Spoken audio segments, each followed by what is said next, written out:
Yo, yo, yo, yo, yo. What's up, everybody? We want to welcome y'all to another great episode of At My Mama's House. It's your boy, the host, Rockstar. And as usual, I come to you humbly out of respect for life and life itself. We got my boy Trust the Gym back in the building. What up? What up? Now I'm talking about we got my brother King back in the building. What's up, y'all? How y'all doing? Yes, sir. Now we should I'm expecting some more guests today. They'll probably gonna be coming in soon. But until then, man, we're gonna get this thing started, man. Man, how y'all feeling, bro? Man, I'm feeling good, man. I had my grand session this weekend. Okay. How that go? How'd that go? Man, it was this was my first one actually. So man, it was a real cool event. You know, I got a chance to see masonry in a totally different light, you know what I mean?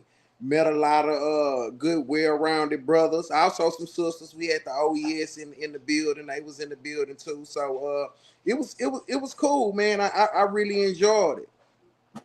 Yeah, that's what's up, man. Yeah, I had a pretty good weekend and week. Just been kind of navigating the waters of streaming. Got two new channels that my product got put on. My TV show, Hugh Wood. So the big one was Tubi that we've been trying to get on. We've been streaming all of a year right now. So now it's like we just got on Tubi, I think about 4 or 5 days. Friday, this coming Friday, will be a week, a full 7 days week that we've been on Tubi. And that's the big boy right now. So we're on Stash TV, we're on YouTube TV, we're on Prime TV, Prime Video, not Prime TV, Prime Video, Amazon Prime Video. And but yeah, so I've just been wrangling that, and we're still filming and shooting. About to close that out so I can have a regular summer, whatever that means. You you, Yeah, you, I'm you on that. feel like you feel like the Tubi getting on the Tubi was bigger than getting on the Prime because I thought Prime was like a major step, like in the streaming world. Can I answer Yeah, that?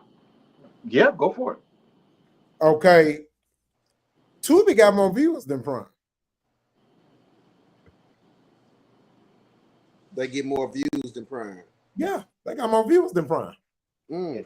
Yeah, Tubi has more of an impact than Yep. Prime Video. Tubi is like number two, sitting at number two, number three spots right now. So with Wow. the aspect of what Prime Video it's in 87% of American households. Okay. Tubi is probably just behind it or right above it, right there. But there's two sides to the coin: a consumer side and the independent filmmaker side.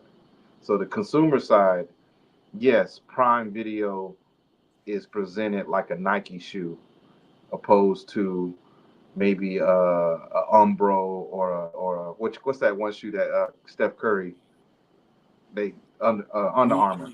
Under Armour. Uh-huh. So Under Armour versus Nike. You know what I'm saying? So Tubi would be Under Armour, Netflix would be Nike, and so but Tubi, they're more advantageous for the independent filmmaker, and then Prime they have like this paywall, and that's kind of hard for the independent to break through. Even if you had a face, you know what I'm saying. But yeah, we can talk about that whenever. Yeah. Because when I first went to look for it on Prime, Prime made me type out the whole word. You know what I'm Yeah, saying? Before I could find it, it wasn't like I put in a few and boom, there go Hugh Wood. You know what I'm saying? I had to yeah, type it all the way out to go check it out. yeah. We had a great impact. It was night and day from Prime. Like I said, we've been on Prime for a year, but being on Tubi for like what 5 days now, I haven't seen a greater impact just for That's now. what's up. That's what's up. Congratulations, bro. Yeah, I'm on my second episode too, fam. So Man, hey, like I I told appreciate you, you. like I say, that's a lot for me because I literally, man, if I tell you, I'm strange to some people. I can go 3-4 weeks without watching a lick of TV. Oh Yeah. yeah, I go So, months, so man. I go yeah, months. it take me 3 days to watch a movie. So, but Mm-hmm. so I'm on episode 2, man, and I'm gonna keep it going. I'm definitely feeling it. So you know what I That's what's mean? up. Yeah. That's So what's for up. all y'all out there, please go check out Hugh Wood. That's HOUWOOD, the series on Prime, on Tubi, on YouTube. What I'm missing, King? Roku, APR TV, Stash TV. It's on all of those, man. Wherever you watch movies at, I'm pretty sure we on there. That's what's yes, up. Sir. All right, man. So we gonna go on start with the icebreaker today. Man, it be hard trying to pick the best icebreakers. I got enough icebreakers for 2 months, bro. These icebreakers is crazy, and what I love about it is ain't no podcasters doing it. I'm the first. Yeah.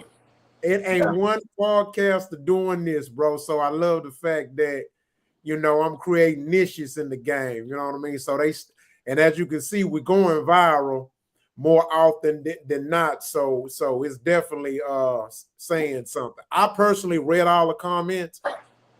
Being that it's only 68 right now, almost 80. It's 80 now. Yeah, 80. so I did it for research purposes. So because I need to know how to keep it moving and market the show. So I took advantage of it. So let's go and get this started, man, with the icebreaker, man.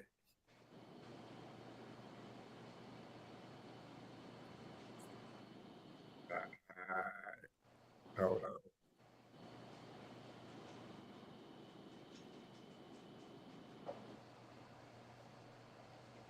You know what I told her when she called me on the phone? I said, honey, I done married again. I got me a good wife, and forget about you. Yes, sir. Forget about you. Because that's all I wanted of her is to let me alone. But I loved her, boy. You know what? I tell you what. I'd work, I'd wear jeans, boy. She'd go to church with fuzz. I ain't lying. The bracelet, $200 and $500 bracelet, big ring on her finger, singing in the choir. And I've got 2 jobs to poke that goddamn woman, boy. Do you know that? And that's the honest God truth. Huh? You'll take care of business as far as I'm concerned. Who? And man, do you know she was pretty? Man, she had my nose open. I can see that. She had my nose open. Definitely so I see that. She had my nose open. I tell you what, and right today, every time I think about it, damn if I get mad. I used to cry over, boy. I ain't lying. Sometimes I be at the job and I had to go and sit in the car for a few minutes. They asked me, said, what's wrong with you, man? And I wouldn't tell them, you know. I didn't want nobody to know I was weak, that weak behind. I love her, man. I ain't lying. I loved the boy. You know what I told her when she called me on the phone? I said, honey, I done married again. I got me a good wife, and forget about you.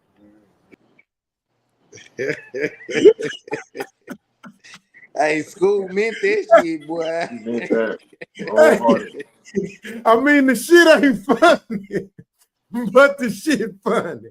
He meant that wholeheartedly. Say, man, that cigarette never failed. He never lit that motherfucker. He was serious. I watched that shit about 7 times. I said, that nigga ain't let that cigarette fall for shit. That nigga held a whole conversation with that cigarette in his mouth. But hey, Kimbo, that was some real shit. That was some real shit he was talking about. Yeah. Oh, he was honest as hell. Yeah, he loved that woman, man. That brother say he worked 2 jobs. 2 jobs to poke that. Poke that. Yeah. I had my nose open. Oh, who's gonna tell it like it is, boy. That one thing I love old cats, man. They full of wisdom. You know what I'm saying? Yep. You gotta soak that up, man. Like gentleman I met this weekend. You know what I'm saying? He's 76 years old. He's one of the oldest active Masons in America. He's been practicing masonry over 50-some years.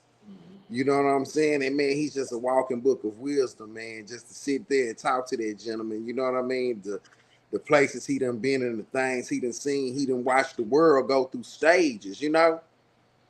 So we got to start soaking that up, man, from these old schools for real. They yeah, that's the truth, man. Because I said it I said this at my grandmother's funeral, man. I was talking about how I had talked to my granny because how old was Granny Trust? What, 98? She was 98 years old. 8 years old, 2 years from 100. And I was telling, the family when I was speaking on at the funeral how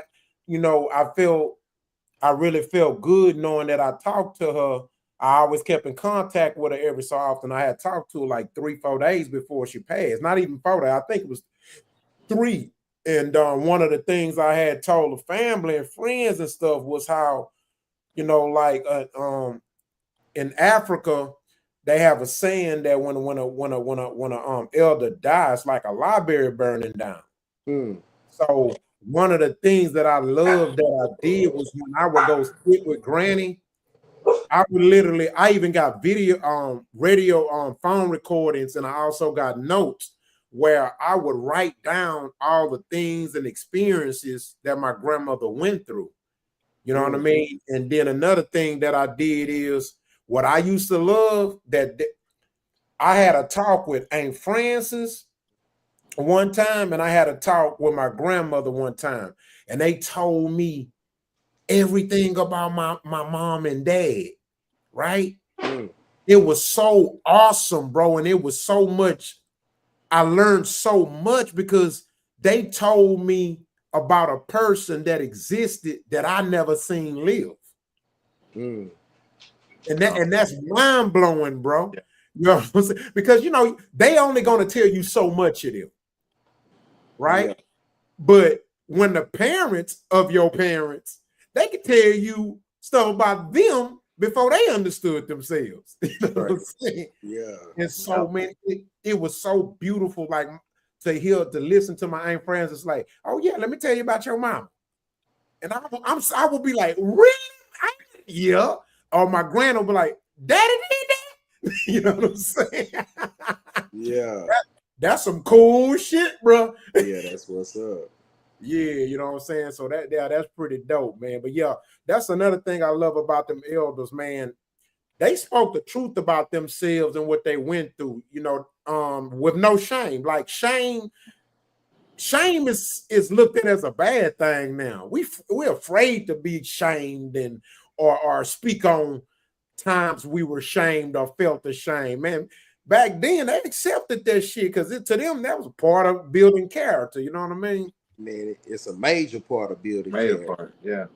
Yeah, man. So I'm finna post this, man. I found this very interesting, man.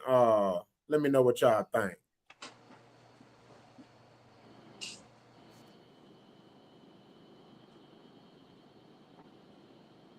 Oh, we can't hear you.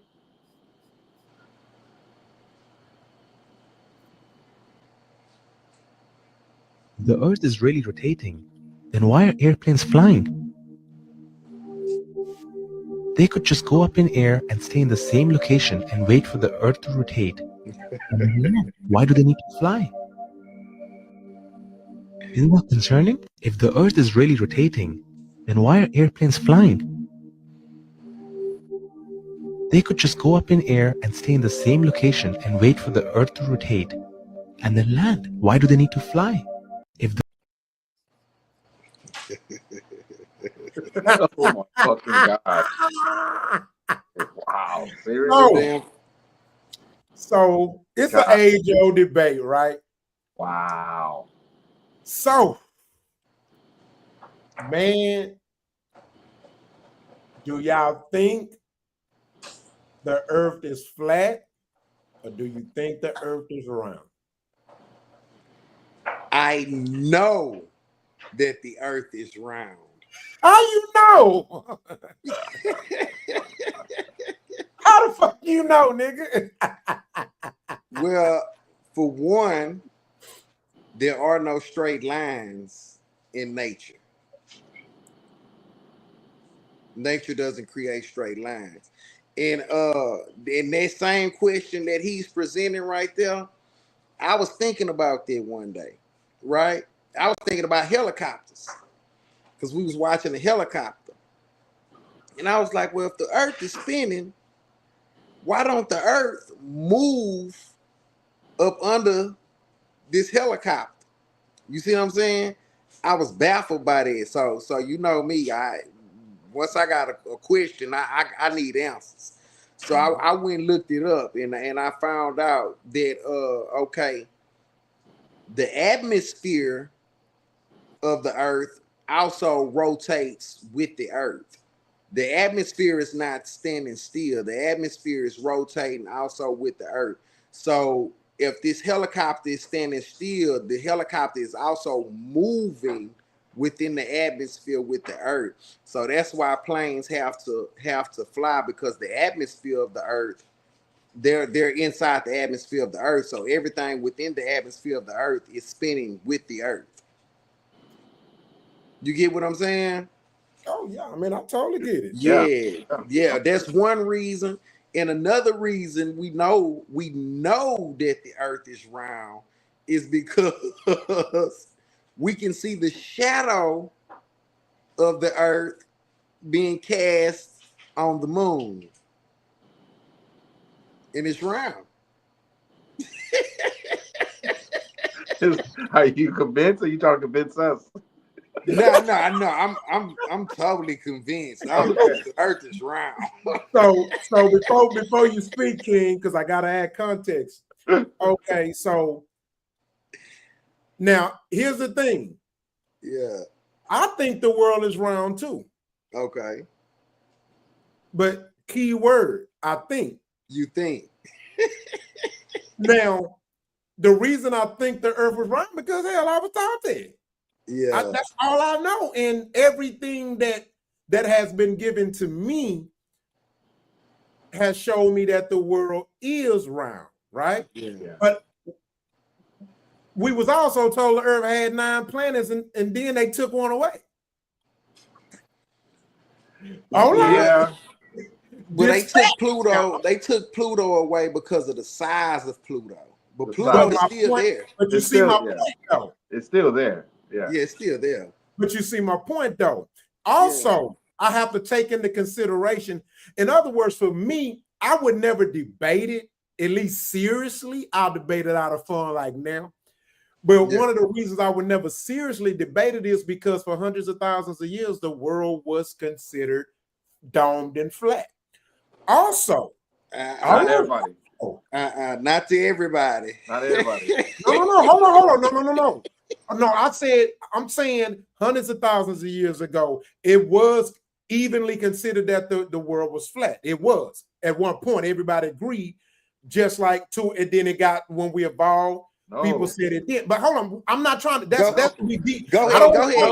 Finish your point. Hold on, finish your point. I'm trying to let me get my point out, because I don't want to argue the details. We don't want to swear away, right? Because again, I don't want to argue about somebody else's argument. Right? Yeah, go ahead. Finish your point. So, what I'm saying, my point is this.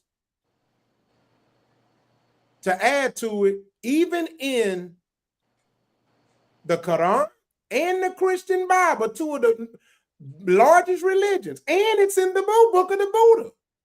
When they speak on the earth, they speak on it from a flat earth or domed firmament. All I'm saying is that those are some of the reasons why I wouldn't seriously debate or argue it.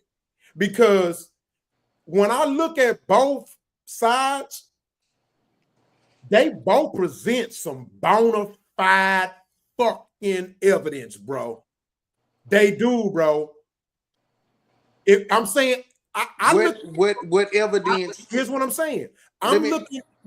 I'm looking at it from the mind of a child, as if I have an absent mind. I know nothing about nothing. Mm-hmm. It's going to be easy to disagree with people when your bias has already been implanted into you. We were taught that the earth was round, so a lot of us will argue that. Okay, but I'm saying from the mind of a child who, I don't know if the world is cube, round, rectangular. When I think of it, when I listen to both arguments from the mind of a child, I agree with both arguments. It could be flat, it could be a dome firmament, it could be a round surface that rotates. That's all I'm saying. Because I'm not here to argue either or, but y'all can. What evidence would you say they have to state that the earth is flat? Not, Kenfo, I can't, man, that'll be 5 hours worth of showtime trying to, my line, you got to do that research yourself, bro. It's a lot of shit. But it is, bro. I'm just being honest. I'm being very fair to you. I feel where Rocket come from because there is a lot of information it's about a lot flat of Earth from the here, past. bro. There's a lot about the roundness from stone stuff that's put in stone too from that back. The ice wall. But I will say this: I feel the Earth is round. Yeah, I think it's round. The reason why I feel that it's round is for one simple reason. I believe the round circle and the round is the most efficient shape in the universe. Everything we have is round. Everything. The raindrop is round. It just looks like a drop because it's falling because of gravity. Our cells are round. When you get a blister, it's trying to swell up it's going out in all directions. Everything, so it's gonna be round. The air bubbles under the water, the air bubbles are round. The sun is round from what we see. The moon is round. Everything is round. All of the galaxies they show us have some sort of circular pattern. Even our hair follicle is a spiral. So it's like the flat, because even the shadow thing on the moon can be debunked if you had the flat Earth. Because what if the flat side flew over the moon and the curvature of the flat side, because it's supposed to be like a quarter, right? The curvature is going over the moon, so you see the round of the moon. So I can see that, but I don't believe the flat Earth. And the only reason too why this is a topic, because I feel like there's a lot of, and this is gonna ruffle some feathers. And this is what I'm gonna say. I feel that there's a lot of niggas. There's a lot of Hebrew Israelite niggas. There's a lot of Hotep ass niggas that think that if we don't believe it's flat, then we can't possibly believe that there's racism in the world or white people lie to us. And I can say I don't need my earth to be flat to know that white people can lie and know that racism actually existed. And know that we are a global people. I don't need to know that it's flat. You know what I'm saying? So that's where a lot of that comes from. Racism and a goddamn is the earth flat around something. What'd he say? What'd he say? Why the hell you inject racism in a flat around earth, nigga? Because that's where the premise is coming from. No, it does not come from them. That is it. That's the only. No, it didn't. Go ask a flat earther why is it important for it to be a flat earth? The earth was thought to be flat hundreds of thousands of years ago. Not by everybody, just by a little bit of people. Not by everybody. Yeah. Africans. You go look at the walls in Babylonia. They have a depiction of the solar system, and every solar system thing in there is a circle. Yeah. So, Africans. Also, the Aztec Indians, the Hopi, the Mayans, they all knew that the earth was round. Only people who thought, and this is not a racist statement when I say this, but the only people who thought the earth was flat was Europeans. That's a lie. Yeah, no. Where you get the knowledge from? No, who else thought that?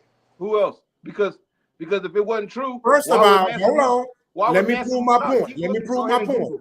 Go ahead and first of all, the first astronomers was black people. And they knew the earth was round. And they still were. No, they did not. They thought the earth was flat.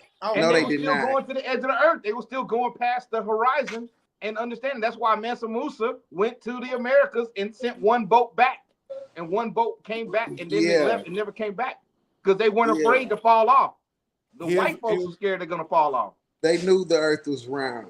They knew it was round. It's no way you could create an astronomical alignment, which most of their structures was built in the astronomical alignment without the knowledge of knowing that the earth is round. There's no way you would come up with the concept of zero for the Aztecs if they couldn't come up with their count, the long count and the short count, the calendar, if they felt like it was a flat earth. Yeah, They knew it was round because of the celestial bodies. You right. You're right.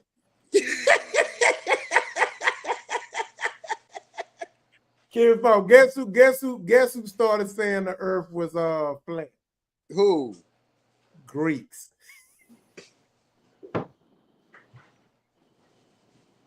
But we got to see which ones was. If it was the Etruscans, they still was black too. And see, nah, these was the white ones, nigga. BC, nigga. Yeah. The black them BC niggas is them white Greeks, nigga. Yeah, we always knew the earth was round. We always knew. But see, I'm gonna tell you this too. See, when most ancient philosophers, like the Greeks, because the Greeks passed knowledge on to a lot of Europeans. A lot of them learned at the feet of masters in Egypt. So when explaining a philosophy to somebody, if they don't have the words inside their language to express this, you see what I'm saying? That's how things get lost in translation. Exactly. You get lost in translation, but yeah, they ancient Africans. Ancient Africans were very aware that the earth's spherical shape. We was walking. Hold on, let me finish. The ideal that the world was flat was a common misconception and is not supported by any African astrologers in the beginning. None. Damn, I didn't even know that. I didn't even know that. Yeah, we knew this for thousands of years. Unambiguous Europeans references to a spherical earth are found in the work of ancient Greek philosophers, Plato and Aristotle, but we both know they stole everything from ancient African because we taught them. Yeah. Yeah, we taught them. Emotep. There we go. Yeah. Hey, I can be wrong. Hey, like I say, that's why I tell people that type of stuff, I would never like debate it because I was taught the world was round, you know what I'm saying? But clearly the Africans said this 12 years ago. Yeah, 12 years ago, I would have debated this hardcore 12 years ago. But for real, yeah, that's interesting. Yeah, but see what King was alluding to, them ancient Israelite brothers, they'll hit you with how in the Bible it would talk about the pillars of the earth or the four corners of the earth. You know what I'm saying? But what you got to always understand that in geometry, you thinking in degrees, right? You thinking in degrees. So the circle can also be squared, squaring the circle. You get what I'm saying? Because a square is 360 degrees. A circle is 360 degrees. So when they was explaining this to the Greeks, and the first Bibles that were the oldest Bibles that we have are written in Greek. You see what I'm saying? So when they was explaining this to the Greeks and they was explaining it in degrees, you see what I'm saying? Yeah. They just didn't have the words to express that thought. Yeah, that's just like in Africa. We say the word spirit, but in Africa, it's probably over 100 different words to explain spirit. Well, now, actually, I'm gonna tell you about that word, right? And it's funny because when you really think about it, from what I learned, it's this dude. He a smart brother, older dude. He be on YouTube and everything.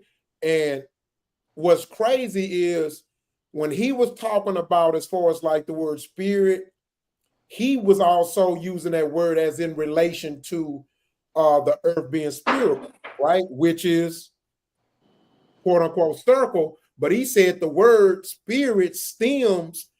He said the word spear is actually short for spirit. And so it kind of comes together when you think about the world being spherical because it's not actually a whole circle, but it is circular. Yeah. And he was saying, he was breaking down the word spirit simply means air.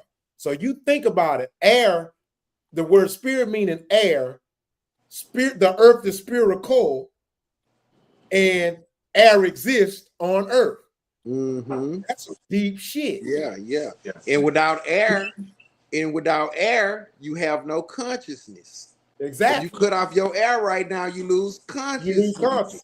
You see what I'm saying? And a spherical is also no ending, no beginning. It's eternal. Because he was saying his argument was that he don't like when people try to define religion as spirit. It's not the same. He said religion is a construct. It's a social construct. It's a construct. He said the spirit is not a social construct.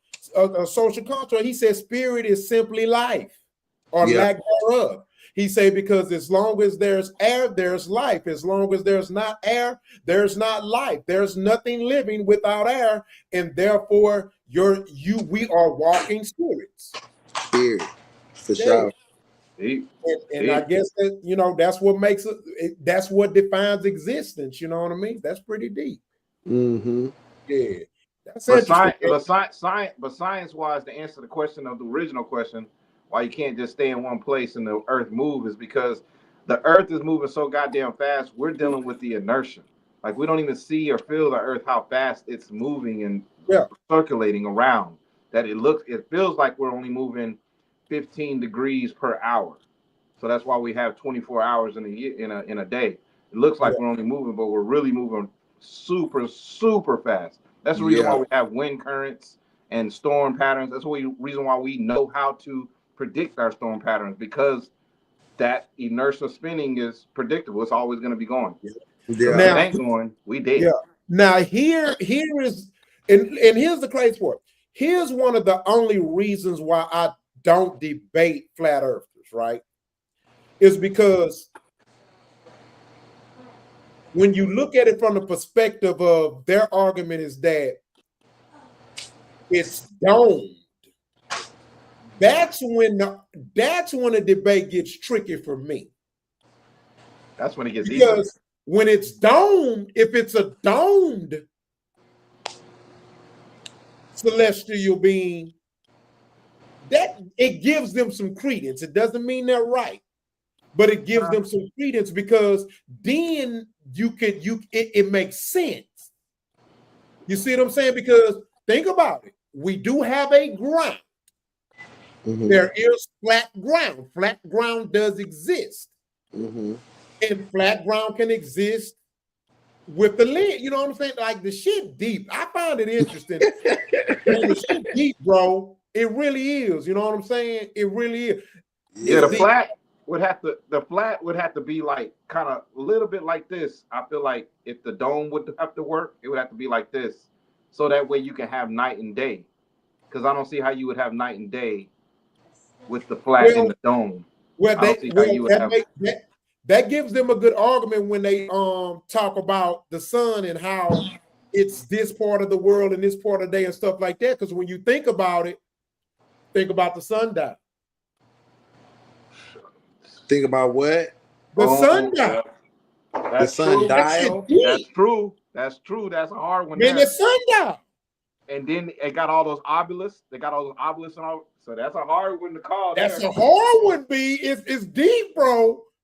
You say the sundial? Yeah, you ever seen a sundial? Yeah, to tell time. Yeah. Uh-huh. Yes. It got to cast the shadow. And what is it doing though? It's moving in a circular pattern. No, but the dome, it can still move in a circular pattern over the dome. If it's a dome pattern. Oh, you saying if the sun was moving in the dome pattern? Yes. So that would be saying. So in order for that to be happening, the sun would have to be smaller than the earth. No, it doesn't. But look, there's something there. But look, because it gotta be inside the earth. It gotta be inside the dome. But look, guess what? They also argue that That the sun is smaller than the earth? Yes, they argue that. But look, but check this out though. Let me again. I'm just playing devil's advocate. I think for sure. But guess what? Pull out your compass right now. For what? I don't have a compass right now. No, I'm not saying that literally. Guess what? What? Tell them, King. Flat. You gotta hold it flat. You do gotta hold it flat. Also, let me add that. Guess what? Do you know on a compass, it never points north, nigga. It never points north. Your compass will never point north, nigga. Okay, wait a minute. This shit is crazy. What? Well, the compass never points north. The compass has north, west, south, east, west. Exactly. It gotta point at north. It gotta point north. You got an iPhone? You got an extra phone? It points north. If I sit north, it's gonna. If I sit north, it's gonna point north. Why debate me when you can pull out a fucking compass? You're not here. Where your phone is, south, and this is north. It's either the south or the north. But I think it does. It never points north. You mean it never go points up? It never points north. I'm not saying up. It never points north. Why? Because I can't tell you if north is up. That's not my debate. I don't know. Why won't it point north? Look, I'm speaking from the mind of a child. If I add my bias, asking from the mind of a child. Listen, if I add my bias, then I'm gonna argue about the world being round. I'm thinking that of a mind of a child. But I'm telling you, on a compass, it never points north, bro. Okay, wait. Okay, for me, I'm coming from wait. I'm coming from a child's point of view. Okay. Yeah. When I think of Santa Claus, I'm thinking north is up. When I think of when I think of Harriet Tubman and the slaves running north, I think of north, that way. But when I think of Santa, I think of that way, north. So there's two norths in this world. There's a slavery north, and there's a Santa Claus north. To me, for me to jump into that is arguing something I don't know. But what I'm telling you is a fact. A compass never points north. Everybody got a compass on their phone. You can just go get a phone and see. I'm not arguing something I can't prove. You can find out yourself. I'm sure going to do that experiment. Yeah. I can't argue because I never tried it. I don't even remember last time I seen a compass. And I'm definitely going to try it. Also, let me add some content to it. Guess what? Do you know that you're supposed to sleep towards the north? What, with your head facing north? You supposed to sleep towards the north. So you sleep standing up.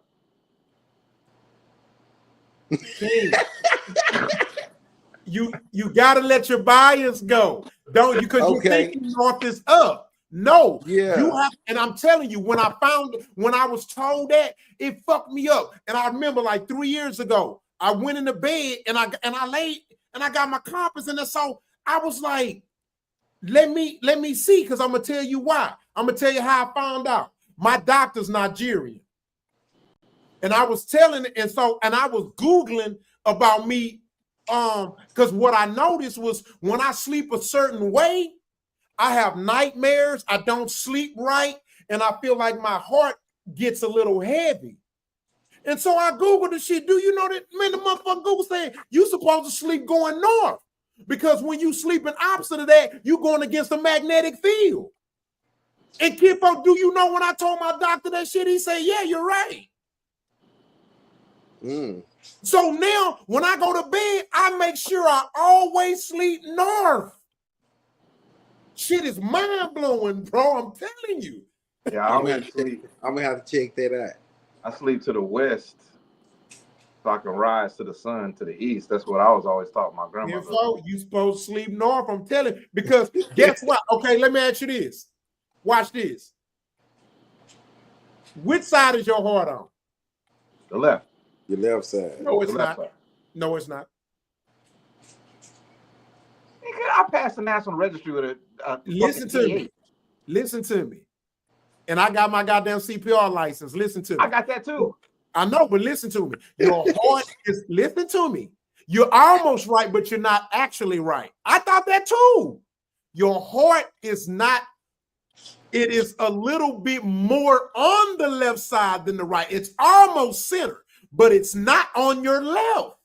It's more towards it on the left side than it is the right side. It's not semantics. Yeah. So my point is, your heart is more towards the north. It's the way the body's designed. So in other words, so when you lay on the north, your heart is less heavy on you. But when you do it, you lay on the south, your heart is more heavy on you, and it works. No. Because now you're going into my logic. Because now you're going into my logic. I'm not asking you to debate me. When you go to bed, going into my logic now of the up when and you down. go to bed, listen, when you go to bed, you said when you're on this side down, it's heavy. When I'm on this side, you go to bed, it's better. When you go to bed, open your app, put on your compass, lay it down, and see which way is north, and lay that way. Don't argue with me. Just argue with lay your body on your head. My own doctor told me this. He said it's true. Of course, he's a Nigerian man. Your body or your head? Your head is facing north? No, I'm talking about most of us are laying either left this way as far as our whole body or this way as our whole body. Not like on top. See, you got to remember, we're dealing with gravity. Who can really decide what's the top and the bottom with gravity? We don't know which way it's up or down, really. Yeah, gravity is all. Yeah, you see what I'm saying? So I wouldn't go from it from a top or bottom perspective. You know what I'm saying? But yeah, Kenfo, that shit is crazy. It's deep, bro. I mean, hold on. We gotta go to the next topic. I'm confused like a motherfucker. That was one of them topics, though. We can go way deep down a rabbit hole with it. Yeah. Oh yeah. You keep. Hold on. See what I'm saying? Look, a compass does not align with the north because it points the Earth's magnetic pole. I told y'all. You say what? I remember I told you that the compass never points north. It say why though? Let me Google this shit. It say because it points towards the Earth magnetic pole, which is not the same as the geographic North Pole. This difference is known as declination. And that's what them flat earthers be arguing. This shit deep, Kenfo. And Kenfo, I never forget when I was told it and read that, I would just try doing a day drive. I would turn around. That bitch don't point to the north, nigga. Because it's something about, you notice two magnets never touch each other? Mm-hmm. So it's something along those lines. I don't know what it is. This shit is interesting, bro. Yeah, that's interesting. I'm gonna do my research. That's what I'm saying. I didn't believe it. I didn't know. Yeah. Kinfolk, when that shit, my own doctor told me, yes. Oh wow. And I never forget, right? I remember when me and my wife was in bed. And so I just did it out of pure interest, right? Because she's Nigerian. And so I said, baby, you never sleep this way. I said, why you never sleep this way? She said, I don't know. I said, you sure? She said, I don't know. She said, my parents used to tell me never sleep that way. I don't know why. I never asked why. I just did it. See, them Africans be on some shit, boy. We talking 1,000 years of knowledge. Thousands of years of knowledge. Yeah, she said, I don't know. I said, and I told her why. She was like, really? She said, I always wondered why they told me never sleep that way. They said, you lay that way, bad heart, never lay that way. And I'm like, fuck. It should be unfolded. Knowledge is a mythical thing, bro. It's a realistic thing, bro. It's amazing. But yes, Kenfo, in fact, go on a computer or y'all and go to Google Earth. This shit creepy, bro. Yeah, Man, I'm this is crazy. gonna do some deep diving on it. Okay, then. All right, so we're gonna go into the next topic. Oh, here go the next topic. Let me ask y'all. No, I just read no. What? It said it is strongly advised against sleeping with the head towards the north. Okay, that's all I'm saying, bro. I ain't saying you're gonna die if you don't sleep that way, nigga. It said it's strongly advised against it. That proves my point, King. I ain't saying To you're gonna not die if you sleep sleep that north. way. To not. I didn't say you're gonna die, nigga. We is not gonna be talking about North and South all night. Y'all brothers go do y'all own research, man. We gotta get Yeah, it's just a fun fact. Okay, so next question. Next question. Do y'all think man went to the moon? Hell no. Hell no. Ain't nobody been in no damn moon. No. Now, No. hold on. Let me play devil's advocate again. It's millions and millions of people who are arguing with y'all ass about that, and they got tons of proof. Millions of dumbasses too. Yeah. No. But see, now they can call y'all dumbasses for things. They can call me a dumbass. I'm a dumbass about some things, but millions of people are like on a 3rd to 8th grade reading level. Don't do that, King. You can't do that, King. You can't. Don't do that. This is a fact. Don't do that, King King. could beat them people up. This is a fact. This is a God fact. damn, you acting like Rich tonight. People are operating on a 3rd to 8th grade. No, Really, don't do I'm that. giving you something by saying 8th grade. I didn't even want to go past the 4th. But Come okay. on, King. Lord You have can't mercy. do it. Most people are operating on a 4th grade level. Why do you think we have commercials the way we have them? Why do you Can't think do the that, news King. market the way they market? You can't do Hell no. You Ain't nobody been to the moon. Okay, know, but don't call the people remedial because they One think we thing- did. one thing we know, white folks don't go nowhere and don't start a colony. Fact. I totally agree. I don't think man went to the moon. I'm gonna say this: if we did, they damn sure didn't come back and lied and said the landing didn't go well and they died. They damn so they damn so did. They didn't You come know, back. and how the hell you go to the moon with the technological capability less than a damn iPhone? Less than an They iPhone. couldn't even. We didn't even have we barely had long distance calls at that time. And broadcasted it to the whole nation. Whole world. No With interruption. a landline, No a rotary interruption. phone. Yeah, nigga, we on the moon right now. Moon, baby. And then the dude jumping off the capsule, they already had the camera guy on the moon. Who's the Who camera recorded guy on the him? moon?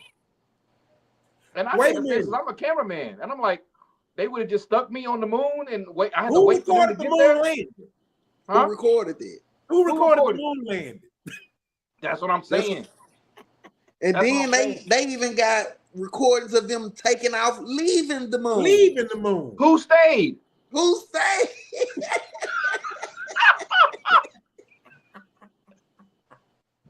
Fucking Oh stayed. no, Who boy. stayed? No.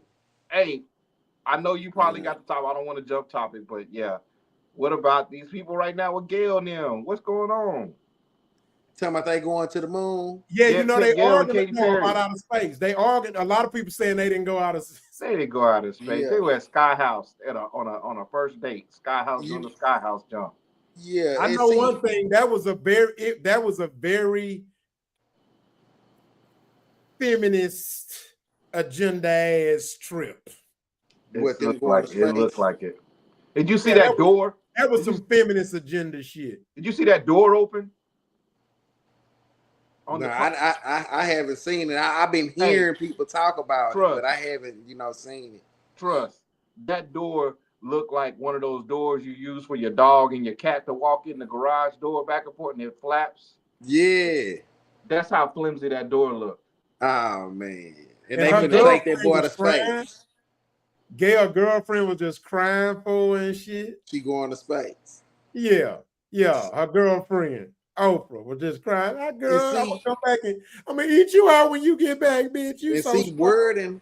wording is so, you know what I'm saying?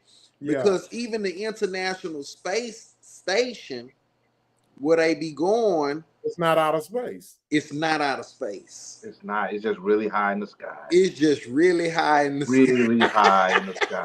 That's it. You know what I'm saying? The highest I've been is 40,000 feet. That's the highest I've been. Yeah. So So, imagine man, how they up in the sky. And you can see some dark blue blackness up there. You could. Yeah. We up here. You up there. Yeah, You for up sure. there. You up there. So let me So ask that- you this.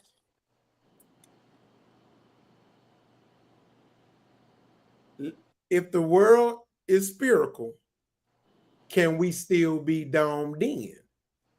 Can we leave out? Yes. Can we pierce? We can still be domed in on a spherical earth. Yeah, we still can be domed in on spherical, which we are with the radiation belt. I forgot the We name of are. that radiation belt. We are. We are. Yeah. Yeah. We are. And I think that's why we still here as a human race. For sure. Like a species, all the animals here, all the life that's here. I think that's the reason why we ain't supposed to leave. Well, if that's the case, then doesn't that kill the alien theory? No, it doesn't. Okay, then they got to be able to pierce through the belt. They may be able to because they may have life form skin or molecular body that can actually we can't withstand radiation because the way our body is made up. Like we can go through the radiation, but it's gonna discombobulate our DNA and cells because of the way we're made up. But the other beings that come in, they may be made up of water. But doesn't the rockets and stuff like that we have, isn't that supposed to protect us from it? Nah, that's not enough. It's just like if you would have to have a lead can flying that would be millions and millions and millions of tons heavy. Like it wouldn't get off the earth. They would have to build. They'd have to build it in space. You know what makes me? You know what makes me think that we haven't been out of space? Because how can you say we've been out of? How can they say we've been out of space or whatever? Anything been out of space? Even objects, even these rovers, right?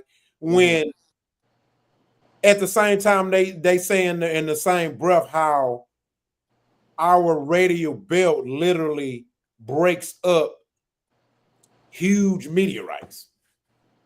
Yeah, right. If Exactly. a meteorite can't fucking pierce through, how the hell are we gonna pierce out? We can't even take a piece of machinery to the bottom of the ocean because of the pressure. How the fuck are we gonna take to pressure outside of space? Now I have another question. I'm glad you asked that. Here's the segue. Some say outer space is in the ocean. I could rationale. I could believe on that one because you heard about that discoverer, this sea guy. He said that when he went into I think it's called Andreas Belt or something, it's like the deepest part. He said that the tear in the trench. Do you know he said he discovered an ocean inside the ocean? Damn, that's crazy. It's crazy. And he said when he went in it from his thing, he said he seen like it was a whole nother landmass. It was like it had its own atmosphere. And he proved it too. But could be. We don't know what's in that damn water. We don't know what's in that water. I agree with that one. And I'm not gonna be the one to tell you. That's why I don't play with that water shit either, King. I ain't gonna take my ass in that water. I don't fuck with it. I don't play with nobody's water. I like the ocean, but to lean back to the alien thing, because I used to be real big on the alien thing,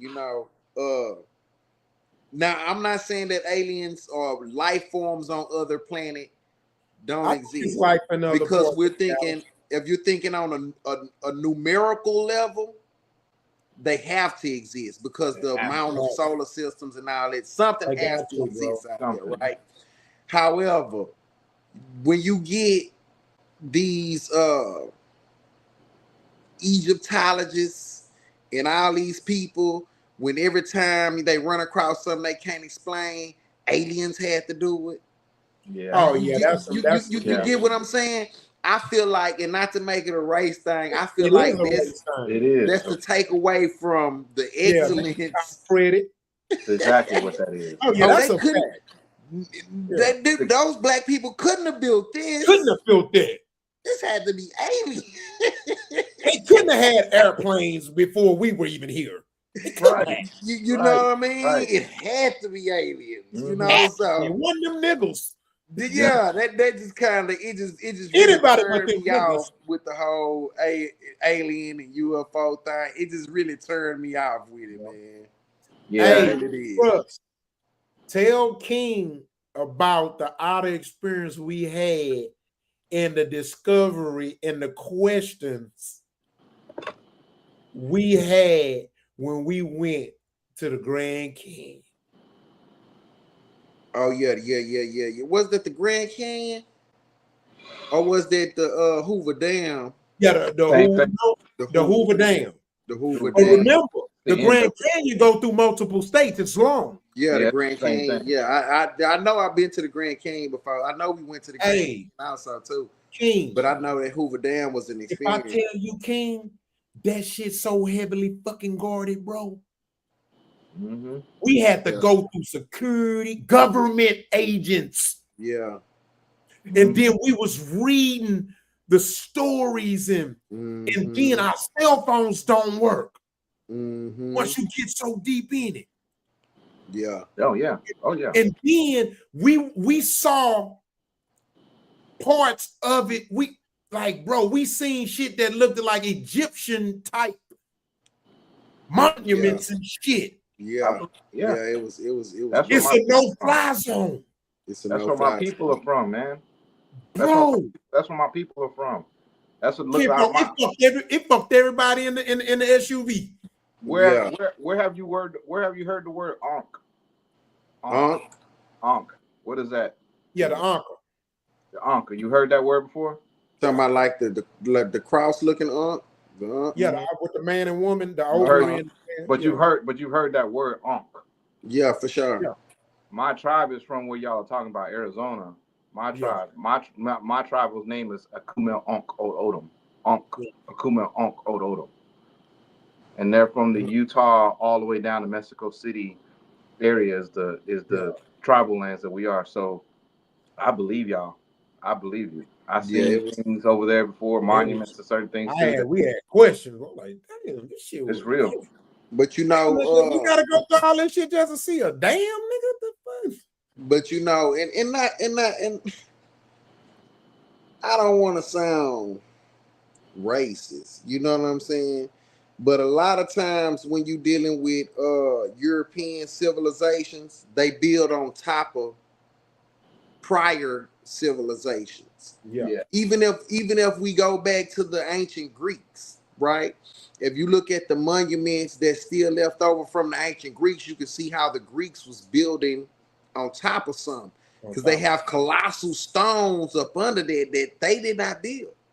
Mm-hmm. You see what I'm saying? And the same thing when you come to America, they'll have you believe that it was no cities, there was no written language, there was no alphabet. You know, you understand what I'm saying? But they build on top of these cities. Like even St. Louis, when they first got to St. Louis, they were called St. Louis Mound City, because St. Louis was full of pyramids. Full of pyramids. They built on them. They built on top of them. They built on top of them. It's a guy I be watching, man. Uriah Brandon. And he goes and digs up these old pictures of how when they was laying the railroad, how they would just find pyramids and they would just demolish them, and all the artifacts and everything. Now you would think that they would want to save these monuments, right? or at least the artifacts that they got out of them after they demolished them, they would let people come and have their pickings with them. That's how you know that it's a story here that they don't want to be told. Yep. Got it. It's a story there. Yep. Yeah, That's man. true. 1,000%. Get into it, man. This gonna be the first real, the story that we're talking about. So I'm gonna let this play.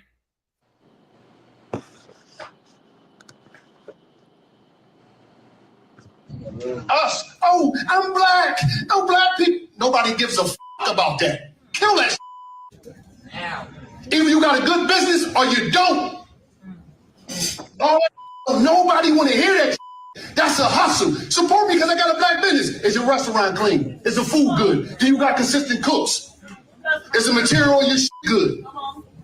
Stop doing that. Oh, you support the white people? No, I support consistency, baby. Yeah. Fuck about what color you is. I'm gonna spend my money. That paper, I'm gonna spend them bills where the fuck I want to spend it at.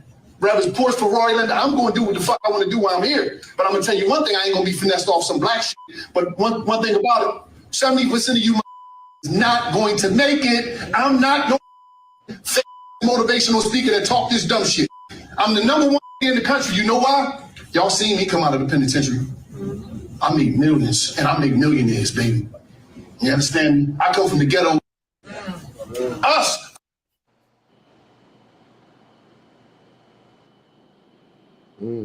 All right, so that was that. Right. It's up to y'all. I mean, whoever want to go first, second, or last. If y'all want me to go to first or whatever, it doesn't matter. Just pick an order. You know what I mean? So if anybody want to speak on it first, cool. It's up to y'all. You know what I'm saying? So one of y'all can go because I don't know that brother. I'm interested in knowing that brother though. That's Wallo, but you still got to base an opinion off of what he said though. You know what I'm saying? That's Wallo. Yeah, I'll go, man. Whatever. Okay. Yeah, that's Wallo. Wallo, great motivational speaker. Dude's been on his game since I've seen him come on the scene. He's real. He's raw. He talks.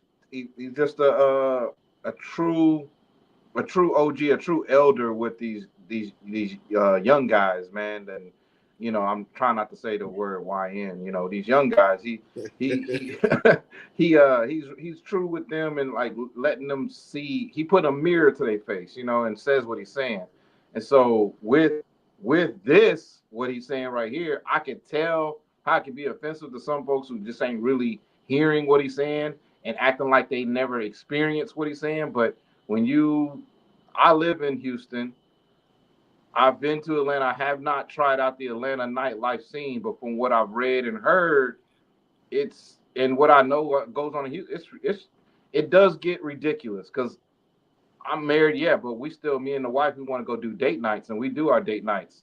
And we like to be around our people. We like to be around trending things. We like to be around, places that you could take selfies, and it's gonna, people gonna be like, oh, that's a dope place where you at. We like to take pictures of our food. Anyways, most of these places, everything is a charge. Like the parking, just the park. You're not even trying to valet. You're just trying to park. That's anywhere from $10 to $20 to $40. Then you got to pay to get in the spot. Then you sit down and eat, pay for that, and then that sometimes, like you're saying, it takes a long time to get your food. And as you're getting it, you're not really getting the customer service that you feel like you should get because of the money that you're paying. And I used to work in restaurant industry a long time when I was in college and stuff like that. And it's not about trying to go get a hamburger. It's about the atmosphere. Because I can make a hamburger at home. I can make a sandwich at home.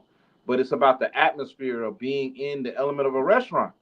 And I feel like our people, Black folks, we sometimes forget about that part because we just feel like because I heard the other thing, you're a personal owner and independent owner, and you got all these things you got to do, and sometimes you're busy, and sometimes you're just one person staffed, or you're staffed too much little. So you think that it's okay for you to have bad customer service because you're overstaffed or understaffed, and that's not it. Even if you're understaffed, you still should be nice. Maybe you should change up your pattern of how many people you can have into the restaurant that day, so that way you can actually provide quality customer service so you can get that quality customer to come back. But in our culture, I think somebody was saying, like, we think about like how we sell drugs. We sell drugs the way we do our businesses, and sometimes that formula doesn't quite translate to residual customer, to a good customer service base. And I feel like that's what Wallo is trying to jump on, because we quick as black people say, oh, it's a black owned business, you need to support the business. Oh, we're black owned, oh, I'm a black owned film company. Because guess what, I was a victim of that for 3 years. And I would say black owned, it didn't make no goddamn difference if I was a black owned. The only difference I saw is when I spoke to my own, they wanted to get a discount. They wanted to chastise me because I said it's this amount of money, but then go around the corner and go hire I won't say white, but they'll go hire a Sweden or a European production company, and that Sweden European production company will charge $30,000-$40,000 when I just asked you for $1,500, and they'll charge $30,000-$40,000, and then they'll go pay that, or they'll find somebody to go pay that, because we don't value each other. We don't value each other as business owners and business makers and things that we really don't. I'll land my plane. I agree with Wallo. Okay. I'll land my plane. I'm gonna go and speak on it. I know Trust don't quite know who he is. So for Trust and the people out there watching, Wallo is one of the co-hosts of the popular urban podcast, $1 Million Worth of Game, with his best friend Gilly. He's a former rapper.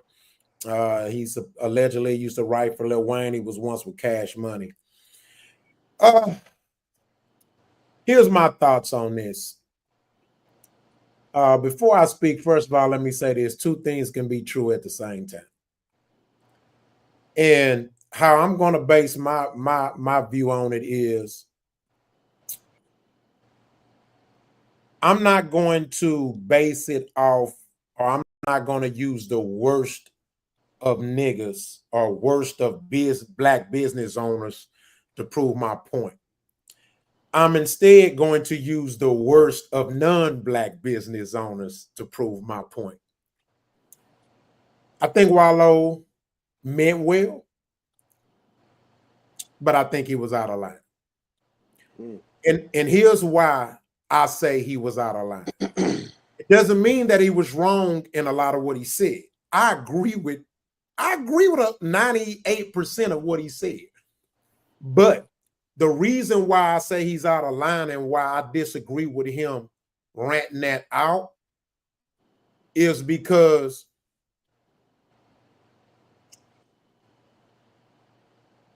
I'm basing it on how those same black customers that he's saying the black business owners are complaining about, how they put up with non-black business owners shit. Because see, the last time I checked, that Asian can accuse that teenage boy of stealing out his corner store in the neighborhood, and he can go tell his mama, and then it spread around, but they still go to the store. I can talk about how it's a popular chicken wing spot on the south side that been there for 50 years. Rats, roaches, been on the news 1,000 times. Hell, you don't even know if they cooking real chicken. And them black people been going there and eating that heart attack for 40 years. So last time I checked, I ain't gonna say their name, but it's a popular chicken place. They got some of the worst fucking customer service you ever seen. But you know what? Love that chicken from. So my whole point is, the problem I have with Wallo is your argument was wrong. His argument was wrong. You see what I'm saying? There's this, I don't know who this person said. He said this. He said, A black person will go into a non-black establishment and will give them 1,000,000 chances to get it right. They're going to a black establishment. The spoon ain't clean enough. It's not silver. Oh, this plate or this chicken, it's too hot or it's too cold or it's they put more of a magnifying glass on the quality of service. I'm gonna give you another example. The Turkey Leg Hut. The Turkey Leg Hut has some of the best customer service ever in the history of customer service. They gave him hell because the man said, come dressing appropriate. They gave him hell over because he said dress appropriate. So it's almost like you damned if you don't, you damned if you do with black folks. If the customer service is bad, we stop going there. But we've been going to the chicken spot for 40 years, though, and they've probably been selling rats. We go into the neighborhood store and we watch roaches everywhere. They sell us expired sodas, chips, cookies, and candies, and we've been going there for decades. So that's where Wallo out of line at. That's why I have a problem with him. Because I'm like, damn. All I'm saying is, I'm not saying go nowhere. Should no black person be supporting nobody trash ass service because they black owned? My question is, why do we still support non-black owned businesses when we know they have trash service? We have a different issue. See, I think so that's all I'm saying. I think you're talking about right, Wallo right, but I think you're talking about a different demographic though. With his aim. I think you're talking about a different demographic that ain't even they're not even patronizing at these kind of places that Wallo is kind of speaking on and what I was just speaking on. I don't. He was talking about that demographic. Because I do get, He was talking about the demographic of black people. I'm talking about. That's who he was. That's what he. What I'm saying is he should have been talking about the black customers. Because I can say one not right the now. Black business owners. Because I can say one right now, and I know it's just one restaurant that's personalizing, but it's a restaurant. You know, Anton's Po Boys, and we went there under the impression of like, oh, it must be good, must be good. We get there, plastic utensils. The po' boys aren't real po' boys from like what I'm saying it is, and I don't think we're ever gonna go there again. But you just proved my point. And that's a white. Look what that's you a just white. did. And that's a white. But you don't represent majority of black people. No, I don't. That's all I'm saying. No, I don't. He aimed at the wrong people. He shouldn't have aimed that at the business owners. He should have aimed at because what I'm saying is, let's be real. Most black business owners, their service ain't no worse than non-black business owners. We might can't provide you the same level of cheap pricing. No, but we don't got that type of. Now I'm not justifying it. I'm saying is all I'm saying is I listen. If I go to a black-owned establishment and they service trash, I'm not going there no more. But guess what? Right. If I go to a white-owned establishment and they service trash, I ain't going there either. Right. Yeah. Right. Real connoisseurs and eaters are exactly. We're not gonna go. We're not gonna go back. You know what I'm saying? We're not going back. So we're on this show and we're discussing the generalities of things. You know what I'm saying? We're discussing the general. And the general thing is, yes, it does feel like you're being price gouged sometimes when you're within our community trying to entertain it and trying to have a good time. It does feel like that. Like, because if I go to, like I said, if I go to a restaurant or somebody else or an event, somebody else, I may be paying $10, $15 for valet, but I'm valeting and I'm going to get my car out. And then I walk right into the bar and I go into the bar. I'm not charged to go in here. It just seems like there's always some sort of now let me and then gratuity is not for two people or one person. Gratuity is for five or more. That's it. Now, King, let me add some layers to this too. And this, and when before I add this layer to it, it also exposes how far down on a totem pole we are with our mindset from an economic standpoint. Because if you notice, what you're speaking on is restaurants, clubs. See, that's part of the damn problem. We all want to do the same shit. You see what I'm saying? So when I'm speaking on it, I'm speaking on it from a general business level, whether it's anything, any kind of business, not just food and whining and dining. Yeah, I just picked. You also expose a part of the problem with this, and that's why my point is it goes back to where we are economically ignorant. We economically as a whole we're children because all we want to do is consume. Kids just want to eat; they don't want to fucking cook. You know what I'm saying? And as a people, that's why I'm always hard on us, because economically, like, you got to think about this. You got to think about this. They don't even charge people to watch your show on Tubi. Think about that, right? The power they have to fund your movie and for you to profit off your movie don't even cost them nothing. Think about that. Yeah. But yet they won't do it. Yet the masses. One like on this podcast will help me stay monetized or be monetized, because we're not monetized yet, by the way, y'all. So like, subscribe, and comment to the channel. Yeah. So you got to think about how economically ignorant we are. We're not even willing to do something for free that we can that we can benefit from. And so that's why I'm saying, to me, Wallo out of line, because we got way bigger fish to fry.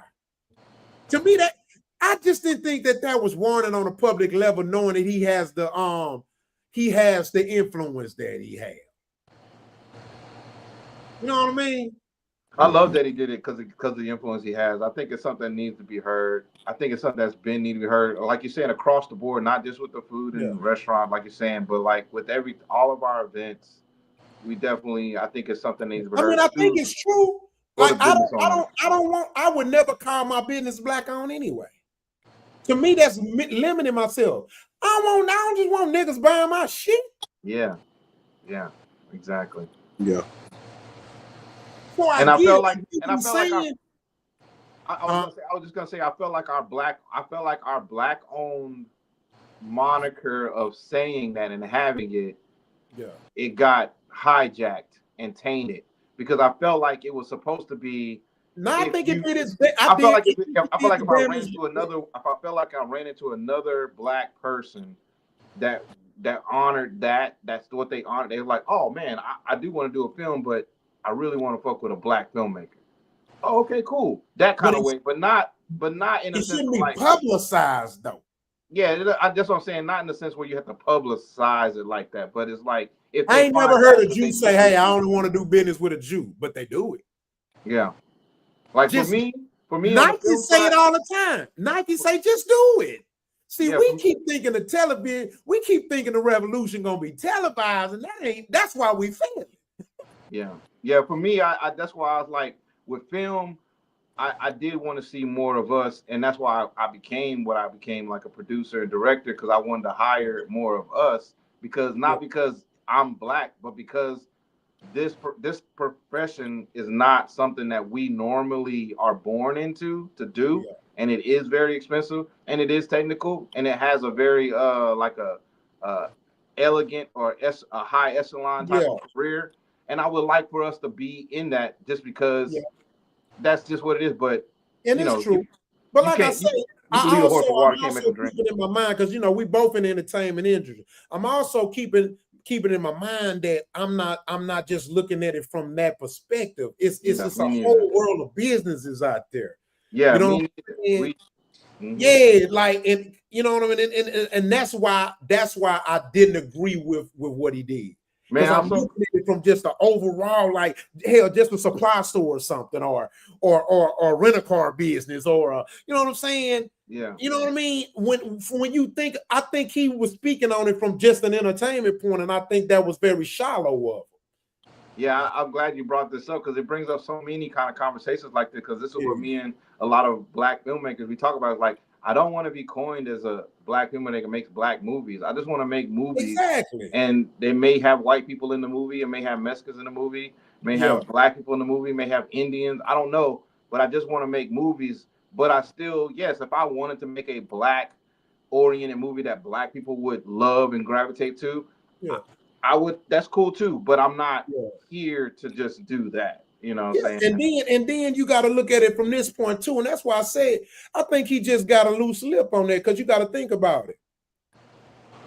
We also are used to being put in these categories. Why, when a black man make a clothing, they label the shit urban gear. Right. Right.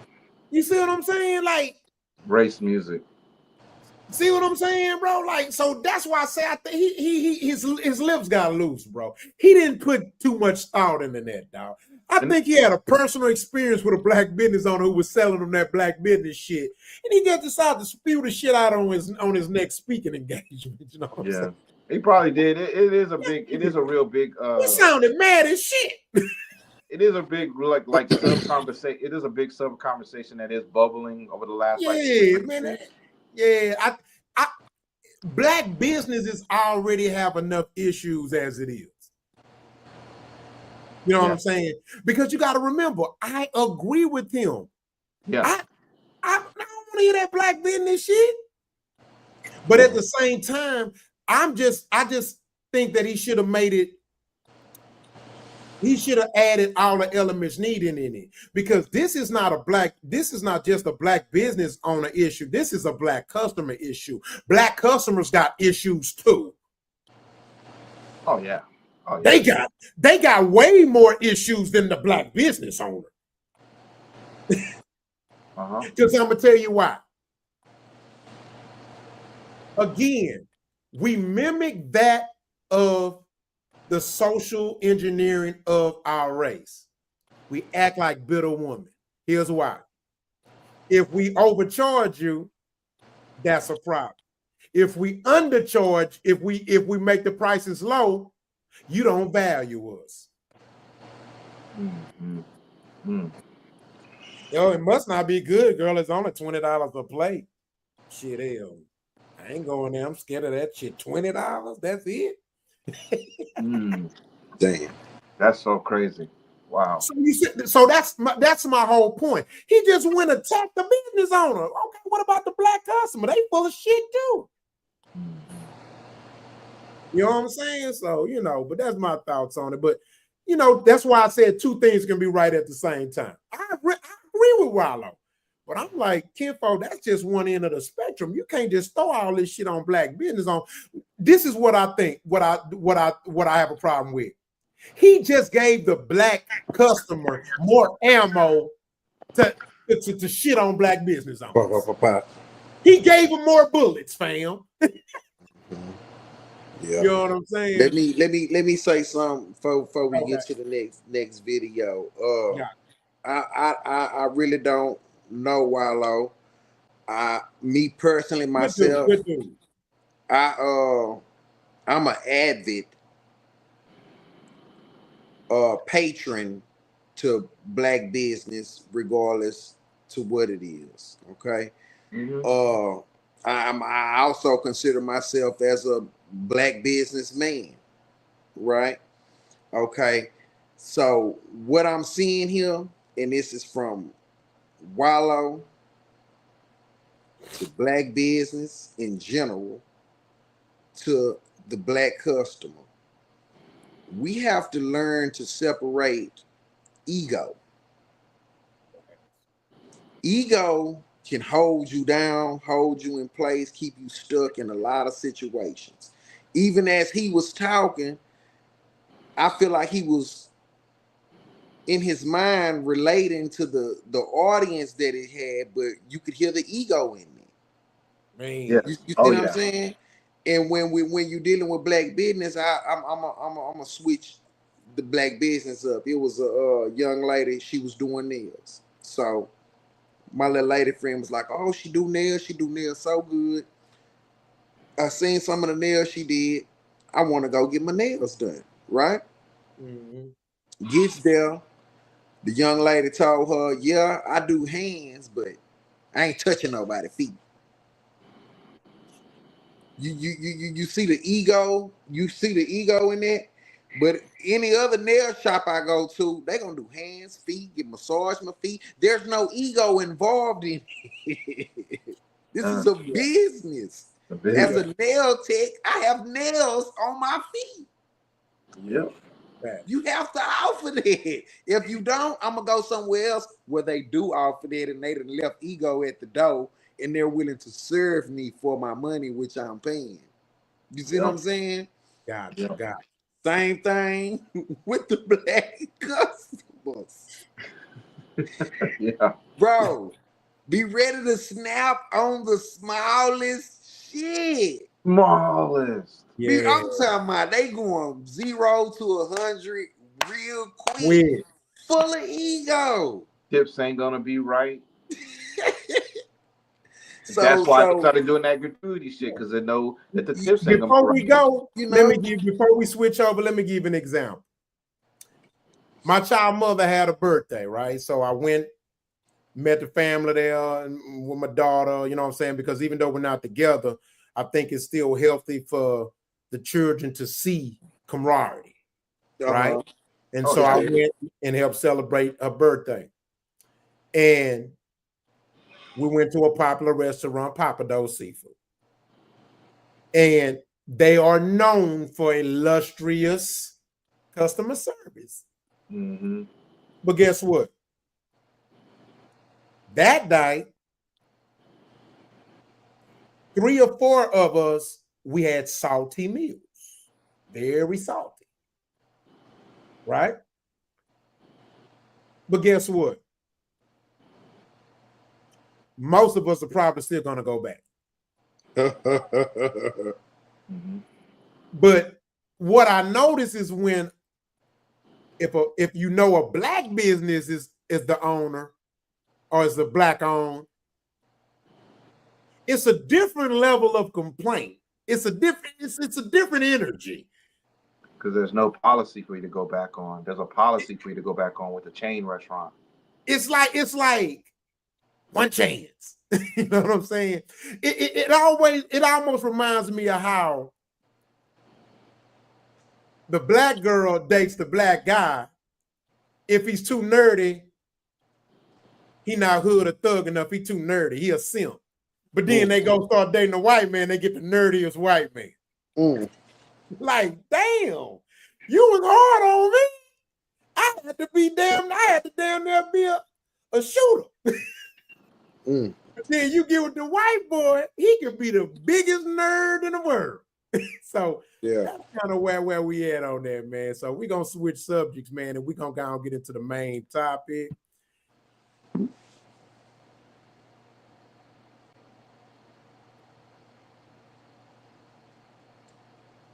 Oh, you good? Hey, good. He got you. He got you. He got you. He got you. Can I walk with my son? You're good, man. This day. Come on, Tracy. Come on, Tracy. You got to get go. You got to go. Stop. They try to get the media out of you. I got him. Yeah, you good.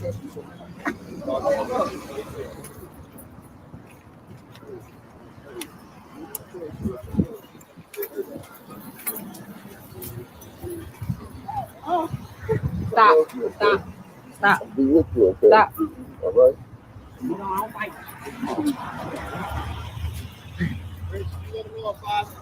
Let him know. I got you.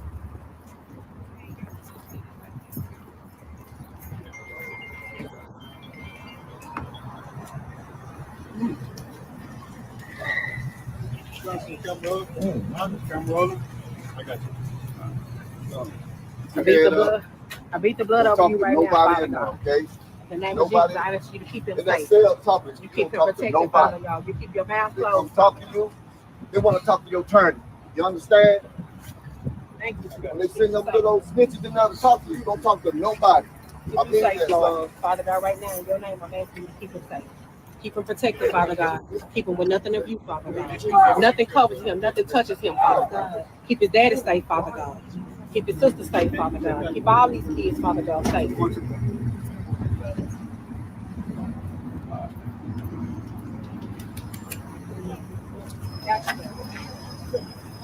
Look out for him. You got it. You got my number, right?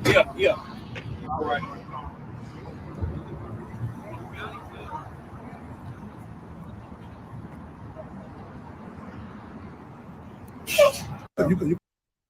Okay, so just in case y'all don't know, that is the kid who they found the Dallas high school shooter.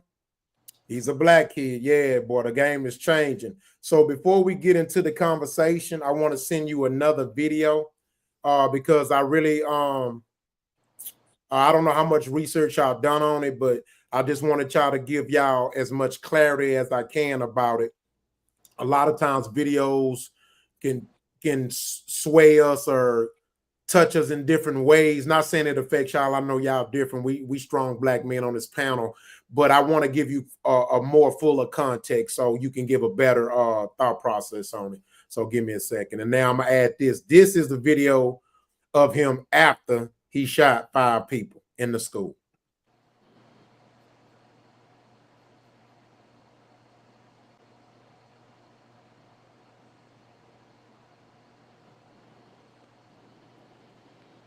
Nephews, all of them. I want everybody to know I love them. People named that I didn't name, trust me, I love you. I can't think right now, but I love y'all. This is my last time fucking around be seeing y'all. Last time talking to y'all, excuse my language, but I love y'all. I know I was wrong for what I did, but I didn't want to do it, but I had to do it. I'll be damned if one of us get buried again. I'm tired of us getting buried and nobody doing shit about it. My mama gone, my granny gone, everybody gone that I love. So I can't go. I can't go. I'd rather y'all see me like this, locked up, than y'all see me dead in the ground. And I know that's really what y'all, come on now. I know y'all don't want to see me dead. Come on now. Kill myself, but I know that's not what y'all want me to do. So let's be for real, y'all. I love y'all. All right. I love all my peoples, man. Nigga told me he was gonna kill me. All these niggas told me they was gonna kill me. Look what happened. I love my Sandra. I love the nigga. All right, so I want to go first on this one because I want to go and get my shit off my chest. I'm not here to, I really don't have no debate about it because, it's just out of respect. And this is something I wouldn't personally debate on necessarily. I just got to get this off my chest, man. And I'll let y'all know my plain lean, and I'm gonna have y'all. I know y'all got a lot to say too.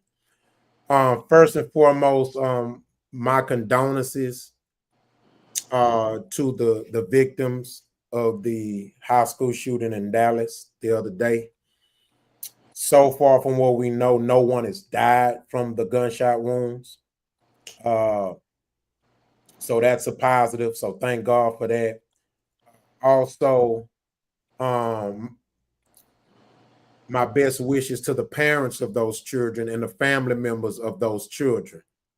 I hate they had to go through something like this when all they want to do is they just want their kids in school to get an education and come home to dinner, man.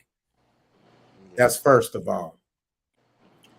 Secondly, I want to talk about the kid and the parents. And I did a lot of research into it. I've looked at a lot of videos. I've actually did research on the parents and everything. I did research on the kid too. So I'm just speaking on based off what I do know as far as facts and proof.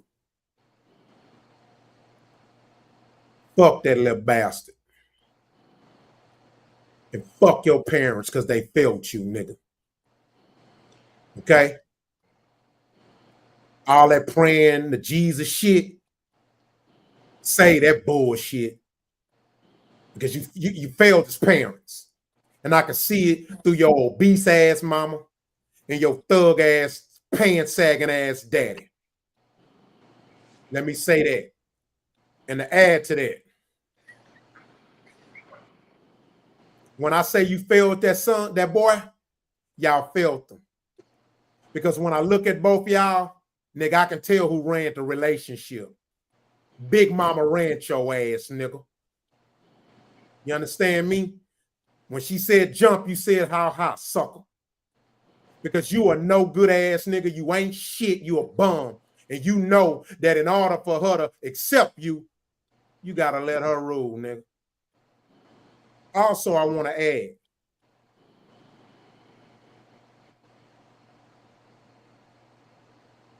we run to God when we want him. And I really had our people pick and choose. But where was your conversation with God when God said, thou shalt not kill? Where was your relationship with God when you chose to lay with a thug nigga? Where was your relationship with God when God said, thou shalt not eat pork and swine? Because clearly you eating everything that had a heartbeat. Also, what happened? See, now that he done shot 5 people, now y'all want to act like parents on camera. When clearly you wasn't being, your parenting was trash before you was on camera and your son shot 5 people. Innocent people. And to the young kid in the video, you do a recording on why you shot 5 people right after you did? That's premeditated. That lets the people know you knew what you were going to do because you planned on recording. Another thing, you are an example. This young kid doing what he did is an example of the failing of feminism and the matriarch in the Black community. We done said this before. Ain't nothing more dangerous than an emotional nigga. And this was a boy who was raised infeminized, even with the father, quote unquote, maybe or maybe not in his life. This is sad all across the board, bro. And I am not going to be the black guy or the black person that want to make this a race thing. I am not going to be the black guy that refuses to draw a line in the sand. Nah, I'm going to draw a line in the sand. That's a line for me. And you can be my own child. You cross that line, you stay on that side forever. Because I don't side with relatives. I don't side with friends. I side with right. That's what I was told. I side with right. I can love you and still not side with you. And I'm sickened by this shit, man. I see the tattoo on his arm. See, the problem with black folks, we hate paying attention to the signs. We love ignoring the signs. You a high school kid, you got a tattoo on your arm. That lets me know your parents didn't prepare you for success in this world. Mm-hmm. That lets me know your parents didn't prepare you on how to move in this world. Because if they did, they would have told you, don't get no damn tattoo on your arm. You can do it when you get out of my house. He didn't even know how to drive. He driving like a thug. You see how many times he had his hand off the wheel? He couldn't even drive right. Do he even have a driver's license? And I watched a kid trying to be a thug. And if you notice something, this was the most deep part about it. This how you know he ain't have no consistent male authoritarian figure in his life. Everybody he shot at was a woman. Lets me know he don't give a damn about no black man neither. Just like the woman that raised him that didn't give a damn about no black man either too. Come on, man. Man, peep the signs. I love you, auntie. I love you, my cousin. I love you, my mama. I love you, granny. Never said grandpa. Never said daddy. Never said uncle. Never said brother. He only loved his black girls.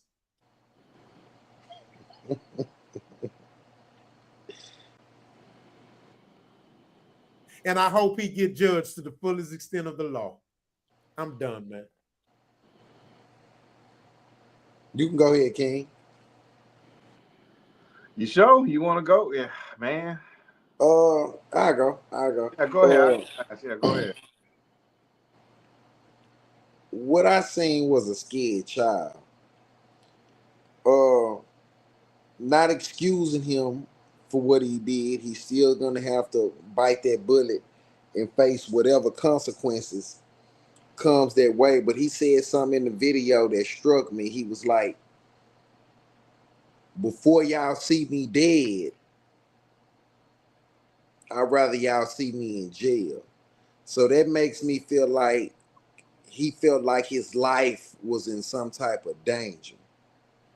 I don't know, the full extent of the situation. If guys told him, when we see you, we gonna shoot or whatever. I don't know. You know what I'm saying? But by him making that statement, that leads me to believe he felt like his life was in danger. He was afraid. And when people are afraid, they do these type of things. You get what I'm saying? However, that don't excuse him from doing what he did.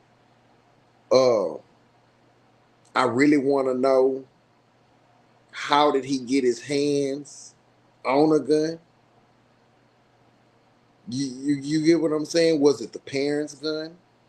Did he get the gun off the street? So if he got the gun off the street, that lets me know he went and talked to somebody about what he was gonna do, and instead of leading that young brother in the right direction, they gave him a gun and sent him on a crash dummy mission. You see what I'm saying? So what we gotta be more vigilant at as parents, because I see the father is there in his life. I don't know what role he's playing. I see the mother is there. No, he said the mother has passed, so whoever that was not the mother, right? Right, grandma. Because he said in the video, his mama gone. His mama passed away. It might be Granny. No, he said Granny was passed away too.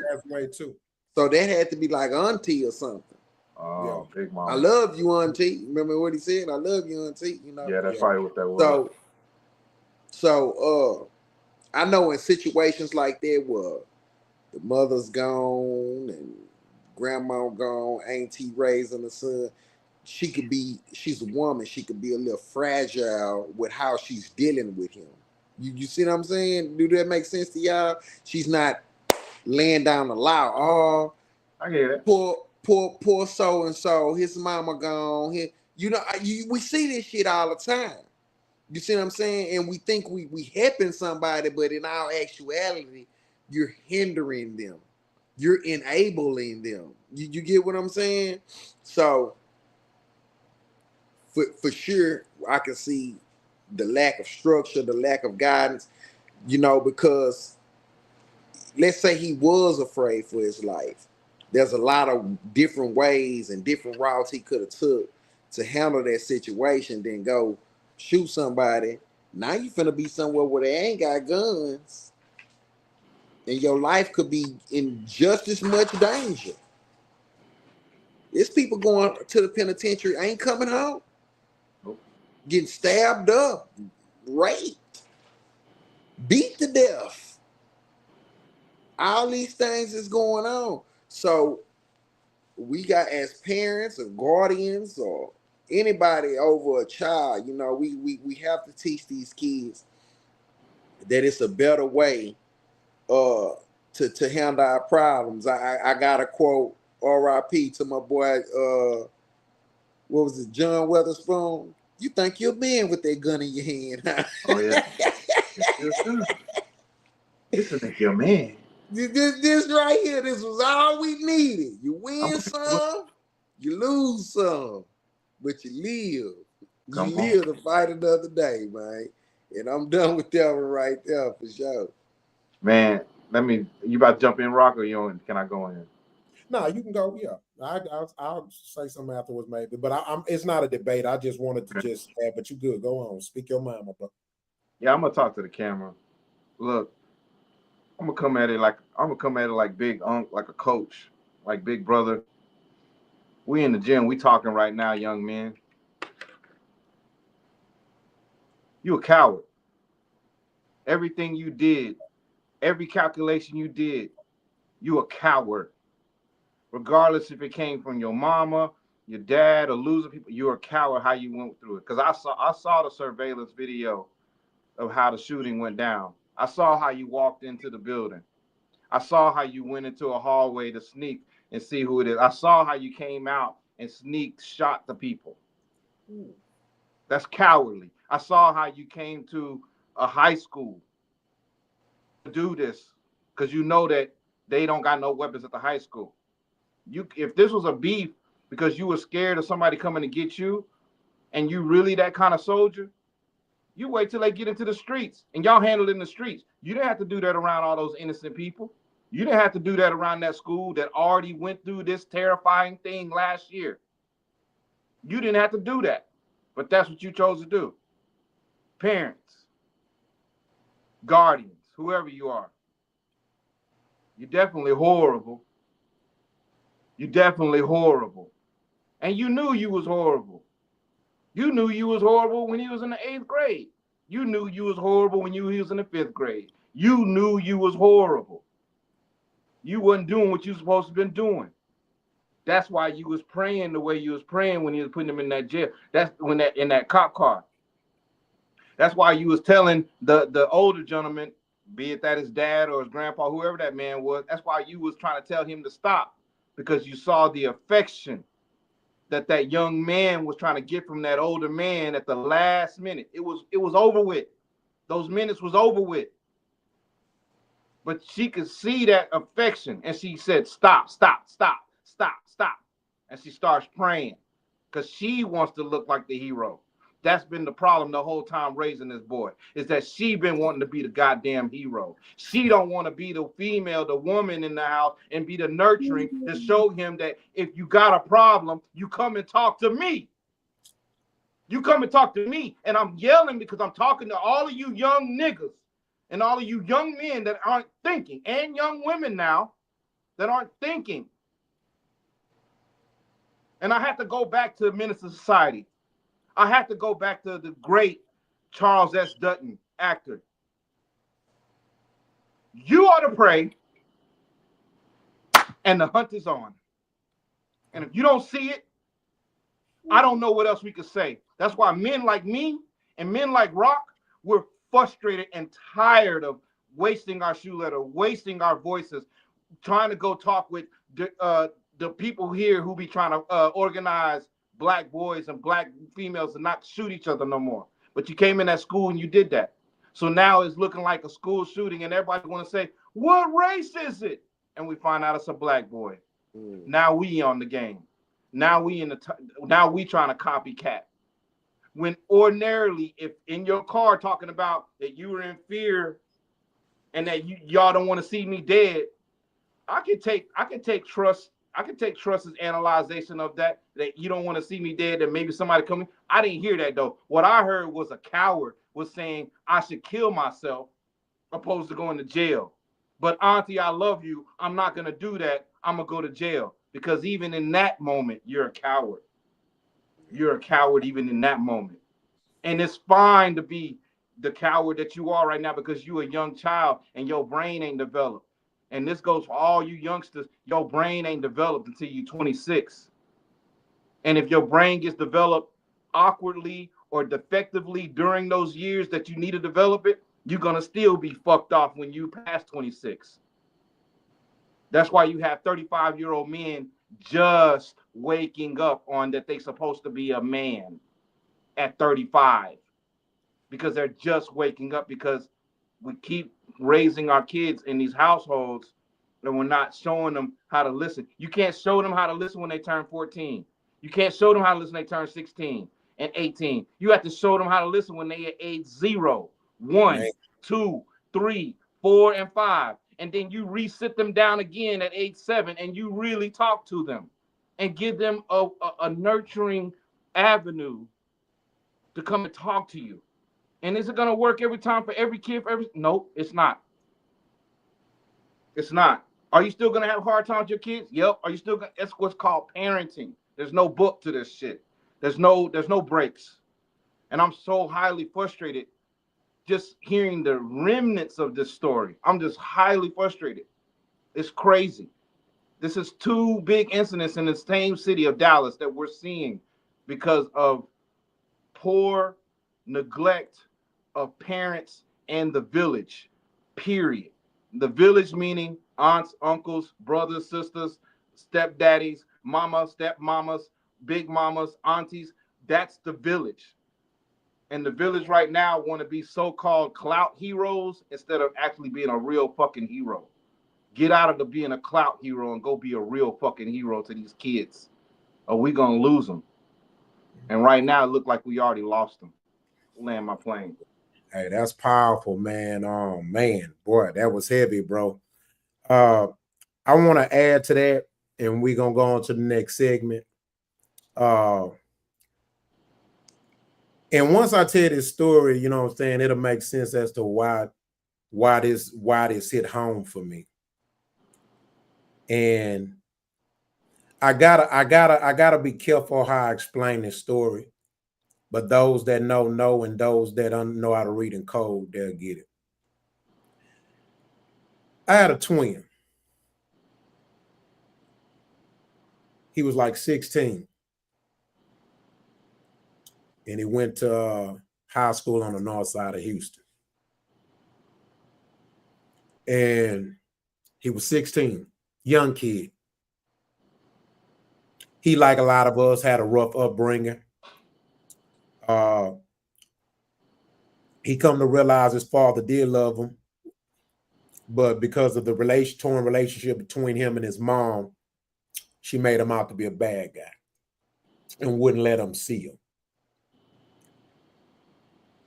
So he was from this neighborhood. He was from Fifth Ward, but his people was also from a neighborhood in the Hole, called a Hole out Tidwell. And what happened was, it was some hood shit, posse shit, and there was a big hood fight at the high school. And my twin was a part of it. And he was the good kid, but it's like, hey, your family members and your friends you grew up with is fighting. And it was like Fifth Ward in the Hole against City Gas and some Rosewood dudes. Big fight, man. Big fight. Shit broke and everything. And so what happened, it was this other kid who was on our side. He got jumped, so we were defending him. He brought a gun to school. And when a guy went down, he ended up pulling the gun out of his backpack and he shot in the roof of the school. Glass shattered and everything. It made the news. Well, what happened was that everybody didn't get caught because they started leaving the building. Some of the kids weren't even going to school. They just were selling drugs and stuff, but they went up there for the squab because they brought hood dudes up there who was from the hood who was down. Well, I was one of the ones, my twin was one of the ones who didn't get caught. So my twin was left with 2 options. Not going to school that day and looking like a chump or a punk because he was going to be thought of as scared and not a man when he wasn't a man any damn way. Or go there and stand your ground like a man that you wasn't anyway. So what does he do? He didn't want to get jumped.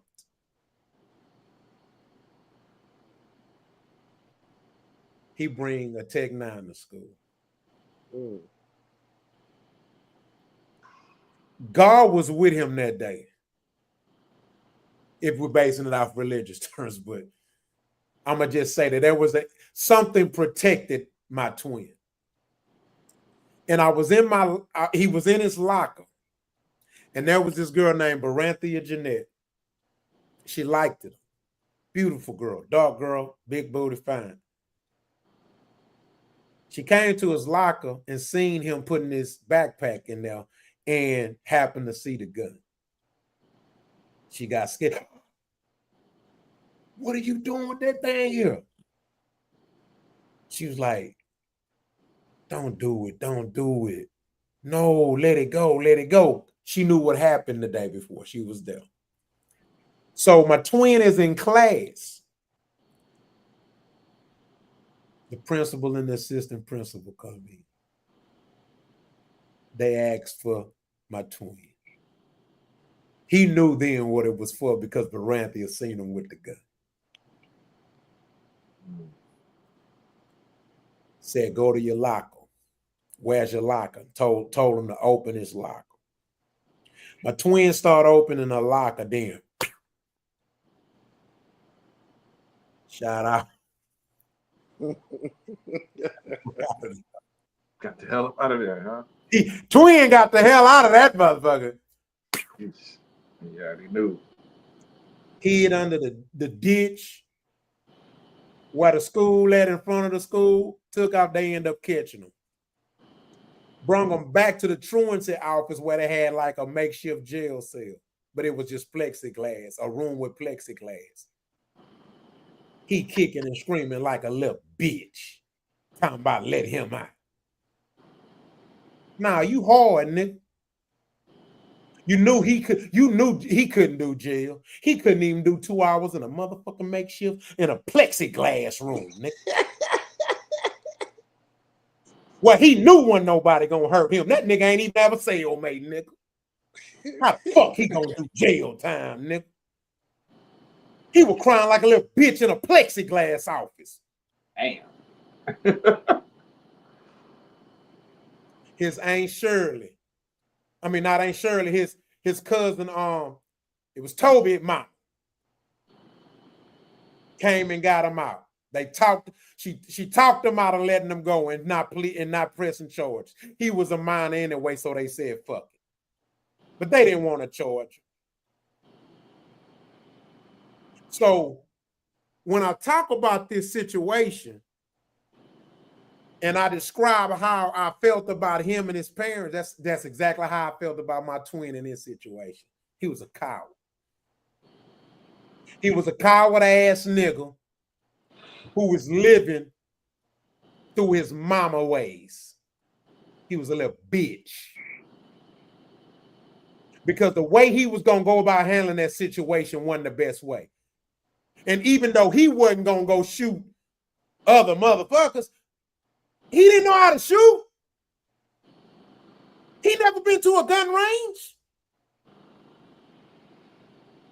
Who's to say he wasn't going to shoot innocent people trying to shoot his target? So he ain't no better, no more innocent, or no more excusable than the dude who shot in that Dallas school. He was a punk ass chump who needed some fatherly influence in his life. And if he would have shot somebody, he would have deserved every motherfucking thing he got coming to him. So I'm not being biased. You see what I'm saying? And that's just my thoughts on it, bro.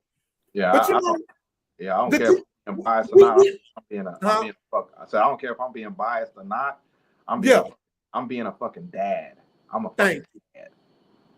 Because at the end of the day, we felt him as a coach. Because you want to know why? That no snitching shit made him uncomfortable to go to somebody, bro.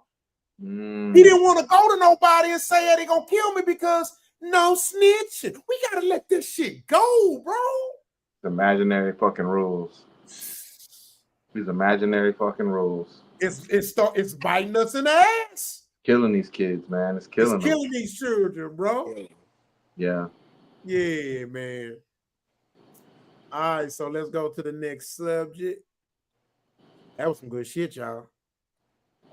That was a touchy subject. That's a heavy subject. Yeah, that's a heavy subject, man. That's just tired of seeing these kids, man. 17, life gone. He gone.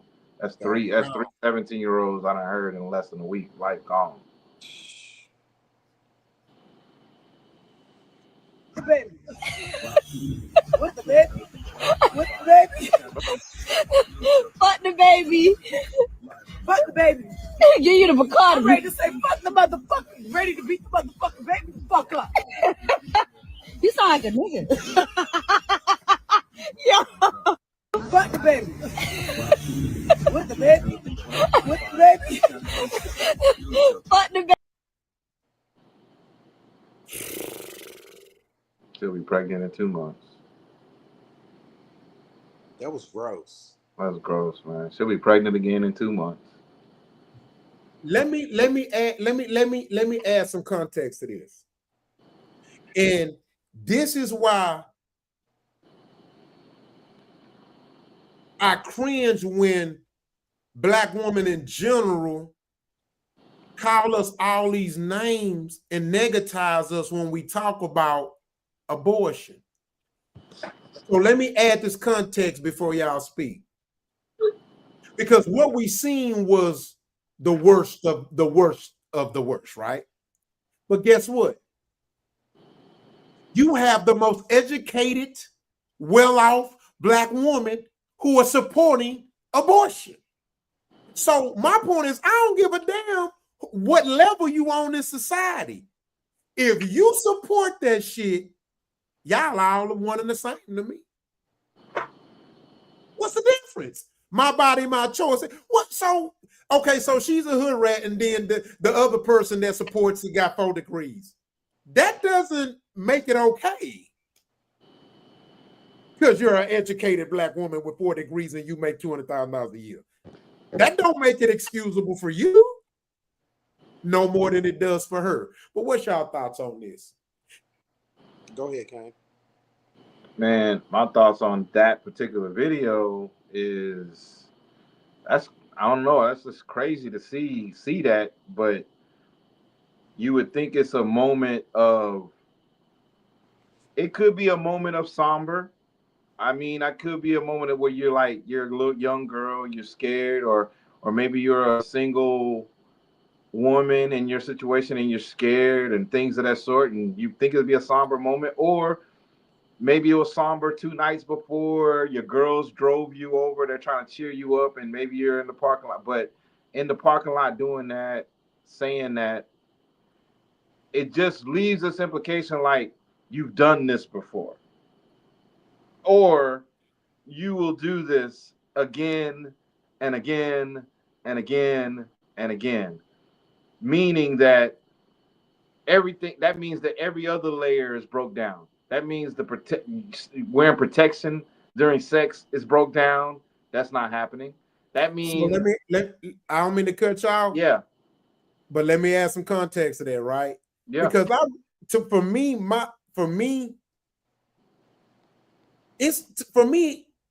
it's not so much about who's having the abortion, right? You see what I'm saying? That's why I had explained it that way. But let me show you a statistic. Majority of the age at which most abortions are initiated is 25 to 29. Those are very grown females. That's the majority? That's the majority. The second is 20 to 24. These are overgrown ass women, not teenage girls. They're definitely not rape victims. And they're not rape victims. In fact, abortions due to rape victims are a fraction of a percent. These are willing participants. There are over 342 forms of contraceptives for women. Yet abortion seems to be the number one option. 25 to 29. And the second percentage is 20 to 24. Oh, wow. And also Then somebody 11% of those people that do abortions, they either already have kids or have more than one abortion. Okay.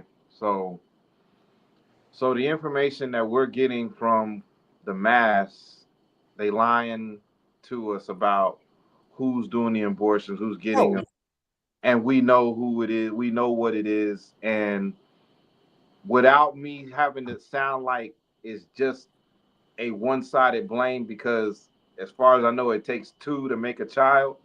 But if the dude is saying that they don't want to have a kid, the female saying they don't want to have a kid right now, okay, whatever. But being in that age range, and man, that's a hard one, bro. That's a hard one, because that's not hard to me. It's not hard. I'm just saying it's a hard one, as I'm saying, like, they can't fight that and say, oh, I'm young and I'm this and that. Like, yeah, you're young, but you're old enough to take care of grown a child now. And you got to remember, you weren't raped or incest going on. And you got to remember, women age different than men. Women, so age. they ass grown. Yeah, at 35, you're damn near not fertile. Yeah, that's like what Ron Osley 91 and just had a baby. Yeah, that's like geriatric pregnancies and shit. Exactly. You're at high risk. So 24, 29, that's your prime baby making years. Your prime. That you should be really. Actually, I know the statistic on that. It's actually 18 to 24 is your prime baby making years. After that, you're pushing it as a woman. Makes sense. It makes sense. Yeah.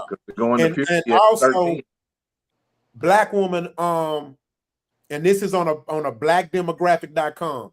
So this is a black statistical website. 40% of abortions are committed by black women. Wow. 38.9 to be exact. Shit, that's 40%. That's scary. And here we got a woman celebrating the shit. It's funny to her. And she drinking liquor. Fuck that. She about to lose a lot of blood here in a minute. She's out here drinking liquor. That's smart. Yeah. Screaming, fuck that baby. But we made out to be the bad ones. Fuck her life. Fuck her coagulation of what she gonna need her blood to coagulate. It can't, because it's thin. But look, let me say this, because I have to say this again. Yes, we see her, but you got to remember, it's very well dressed, well put together, educated black women who support this. They support abortion, and they are having these abortions. We expect that of her. But to expect that of you, we got all these women talking about my body, my choice. They are defending this adamantly. The right to take a life, to kill a baby. That is scary. Especially in that age demographic. I didn't know that, man. I'm like really mind blown. Adults. Because that automatically means that the accountability story is true. It's true. It's true. It makes it true now. Yep. And what kind of mental state do you have to be in to stand outside and celebrate something like this? To me, it's like to even have it. They're cheering her on. Yeah. They're cheering. She got a crowd, so they're cheering her on. They're like serial killers. She thinks it's okay. But keep this in mind. When that educated woman go there too, her friends are supporting her too. It's the same shit to me. It's the same thing. Yeah. It's just as worse. Oh my God. Marry before you carry, man. Marry before you carry if you can. You know, we Thank all make our mistakes. We all do what we got to do. We live life. We've all been there. But you know, look, marry think before about what carry. you just said, King. Marry before you carry. These chicks don't even want to get married. I know. They just want the baby. I don't even know if they even want Look, the baby. if they want the baby. I think they just want the check. I don't know if it's the baby. Wow. It's just a check. Think about little baby and that basketball player who just had her baby. I would feel weird as a child to grow up and realize, damn, mama, you had me because you just wanted to fuck two rich niggas. This stuff affects a child. Damn, my mama only had me because damn, I'm born out of her want a rich nigga. She not gonna tell that baby that. She gonna tell that baby, I was in love with your daddy. He did us wrong. Yeah. He left us. but here's the problem though. That was easy in our day, but now you got social media. Their life is on tape. Yeah. She can't hide that shit. She's still gonna say that shit. I know she is. But he's gonna find out. Yeah. Nigga, y'all know how heartless our schoolmates was, nigga. nigga, your schoolmates is heartless, nigga. Yeah, they is. Yeah, they is. Nigga, I thought I had two daddies till my schoolmates fucked me up. I wanted to fight them. I came on crying. Nigga, you can't have no two daddies, nigga. Nigga, you stupid motherfucker, nigga. How you gonna have two daddies? Nigga, somebody, your mama lied to you, nigga. That's cool. Kids heartless, nigga. They gonna let you know. Damn. Come on, think about it. So, Amber Rose kid schoolmate gonna like, oh nigga, your mama give a head, nigga, online, nigga. I saw online last night, nigga. Oh, your mama a bitch, nigga. He gonna have issues. Yeah. Nigga, your mama a hoe, nigga. Nigga, I was watching your mama last night. Look at this. This nigga mama, nigga. Look at this nigga mama. His mama got a tattoo across her fucking forehead. That says enough. Exactly. Yeah, explain that, right? Damn.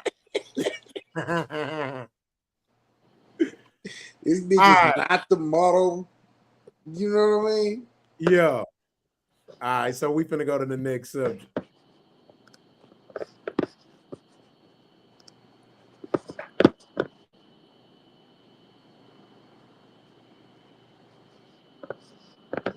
This.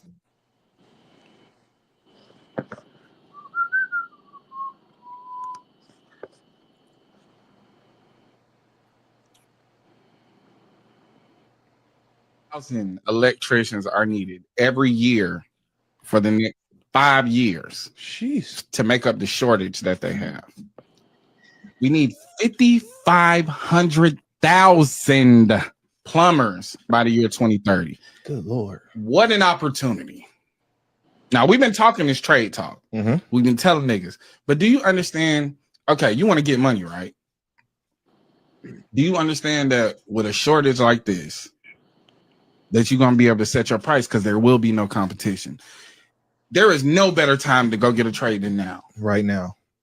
They're gonna give you the trade. They're gonna get because they need it. It's in such demand. Because imagine this, and this is the situation that was proposed by this man, is that imagine having to wait 4 weeks for a plumber because there is none available. There's not enough plumbers. So you have a plumbing issue and can't nobody get to you.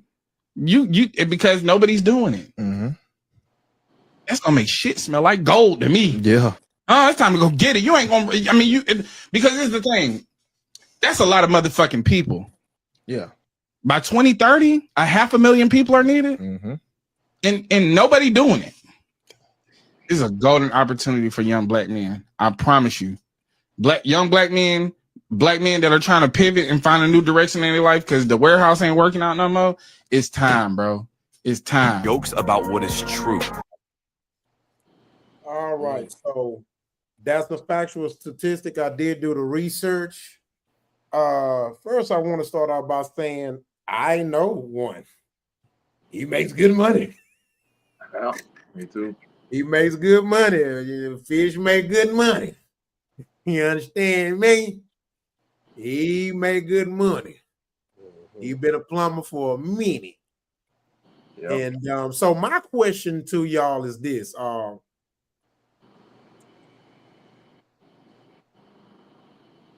This is the question I have. I got it written down.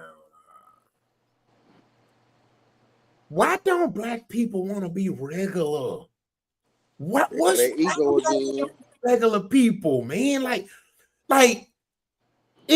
for example, I am a former rapper. And I loved it. That's all I wanted to be.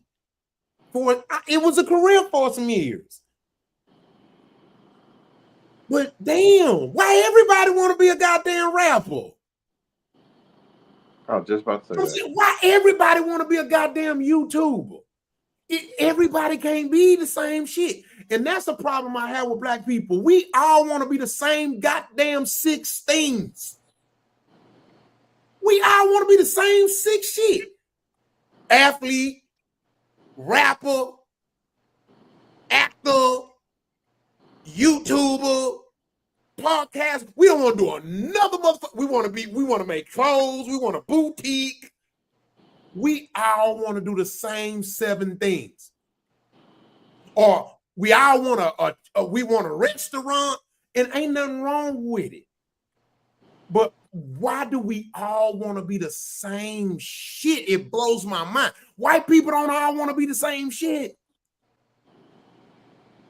I don't understand this shit, bro. We limit our own selves.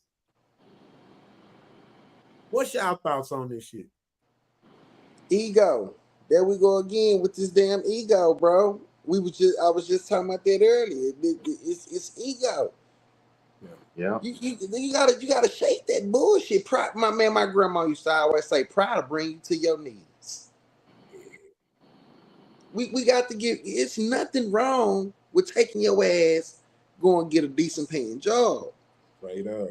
Nothing. Me personally, I don't look at you no lesser than the motherfucker who playing football or whatever, the billionaire, whatever.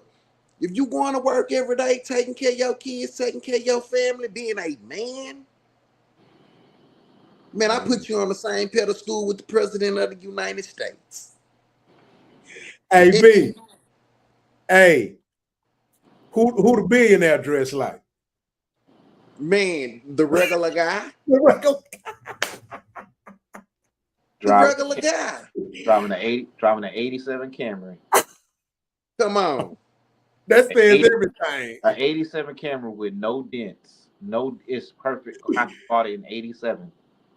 This shit, it baffles me, how we take this ego shit, and it's through the roof. And the normal, and let me tell you something, the normal, and I don't even want to call them normal. We're going to call them what they are. They're the burden bearers of this country. They're the glue that holds this country together. Because if you take away electricians, plumbers, truck drivers, you take away these people, policemen, it ceased to exist. It's no way we can go on without our life if that damn toilet ain't flushing and you can't wash your ass. 2 days. Ask our aunts and uncles and grandparents. City will break down in 2 days. You have to, in that day, you just have to do your own shit. All those people gone, the city will break down in 2 days. No electricity. Come on. No electricity, nowhere to shit. That should be something. If you have one of these professions, that should be something you should be proud of. Mm-hmm. You should be proud of. But everybody want to do shit in style, make money the flyway, want to be the cool guy. That shit, you know what, bro? That's the reason America as a whole is in the position we in right now, and we have these foreign countries taking off on us and leading in so much other things than we are right now, because nobody takes pride in these type of jobs no more. There was a time in America, the industrial age and all this here, when men went to work and they was proud of what they did. He gonna be a plumber, he gonna be the best plumber. Electrician, he gonna be the best electrician. Truck driver, he gonna be the best truck driver. Now that's frowned upon, like it's something wrong with it, and it done stemmed over to the women. Well, that's all the women saying they want. Oh, he got to do this. He got to be there. He got you see what I'm saying? Then she turned 40, 50 years old. Then she turned 40, 50 years old, and she's looking for this guy. The same guy she was overlooking, but her ego. And couldn't nobody tell her shit about this. That's a good man with a good job. Yeah. You see what I'm saying? Yeah. In this twisted ass trend we got going on, everybody's losing. Society as a whole. We got to come off this damn high horse. Yeah. It's cool to be a king. But without a farmer, the country ceased to exist. Straight up. King got to shit somewhere too. Somebody got to do this shit. Yeah. The king got to use a restroom too. Come on. You know, hey, I mean, I'm about to hit y'all with the ooh-wee though. I'm about to hit you with the ooh-wee. The ooh-wee is just like when you brought up the females, they saying, oh, we got to have this type of dude. The ooh-wee is that the dudes, the youngsters and the regular dudes, they don't know that they all want to be rappers. They all want to be entertainers. They all want to be that. Like, yeah, I did music. I'm in entertainment. I've been in entertainment since 1999. I've been in entertainment in some sort of fashion since 1999. It's been a Saturday for me since 1999. Since 1999 to 2025, it's been a Saturday. I say that meaning that I make my own hours. I make my own thing going on. Have I held down 9-to-5 jobs during those years? Yes, for a long time. I was a foreman on a contractor job doing framing houses. But at the same time, I'm like looking around now as I'm older and I look at salaries and I'm like, you know what? You rappers, because my son, he's 16. He wants to be a rapper. He wants to be, I won't say he wants to be a rapper. He wants to be an entertainer, but he's doing rap right now. Yeah. So, and he come from acting. But anyways, I'm like, I've been saying it. I said, do we need another rapper? Do we need another rapper? And so when Rock said it earlier, I was like, took the words right out of my mouth. Like, do we need another rapper? Sick of these motherfuckers. And then when I explained to my son and I you know, talking to my wife back and forth about some stuff like this, I was like, you know what? Some of these rappers that got big names, they barely scratching 40,000 a year. Broke as hell. Broken a motherfucker. Tell the truth. You got journeyman electricians pulling 75, 80,000, maybe 120 a year. Making more than you. You know what I'm saying? You got people doing it for 20, 30 years that's sitting on $500,000 and doing their thing and opening other businesses. Running companies ain't even touching a toilet. They used to touch toilets, but they don't even touch them no more. They got workers to do that. Yeah. And that's what that's what I teach my son. I mean, I want to say trying. That's what I teach my son and one of I call him my godson because I took him in, and it's crazy. We got the same last name too. It's crazy. And him and my son around the same age. It's crazy. And we all got a last name King. But I tell them, I said, man, because they be like, man, I don't know if I want to go to college. I don't know if that's me. I was like, well, you're going to have to go to college anyways, because if you don't go to college, then you might want to pick a trade. And if you go to trade school to get an HVAC or something like that, they're going to send you to a community college to get that HVAC. You got to go either way. You got to go anyways. So let's not play around about trying to slack off in school because you think it's easier to go get a trade when it's not easy. It's mental. And you still got to do your studies. You still got to get in it. But once you in it and you have it, you always have it. Just like me right now. Movies could not work. Music could not work. My entertainment producing skills could just suck. But guess what? I still know how to swing that hammer. I still know how to caulk a wall. I still know You a how hustler.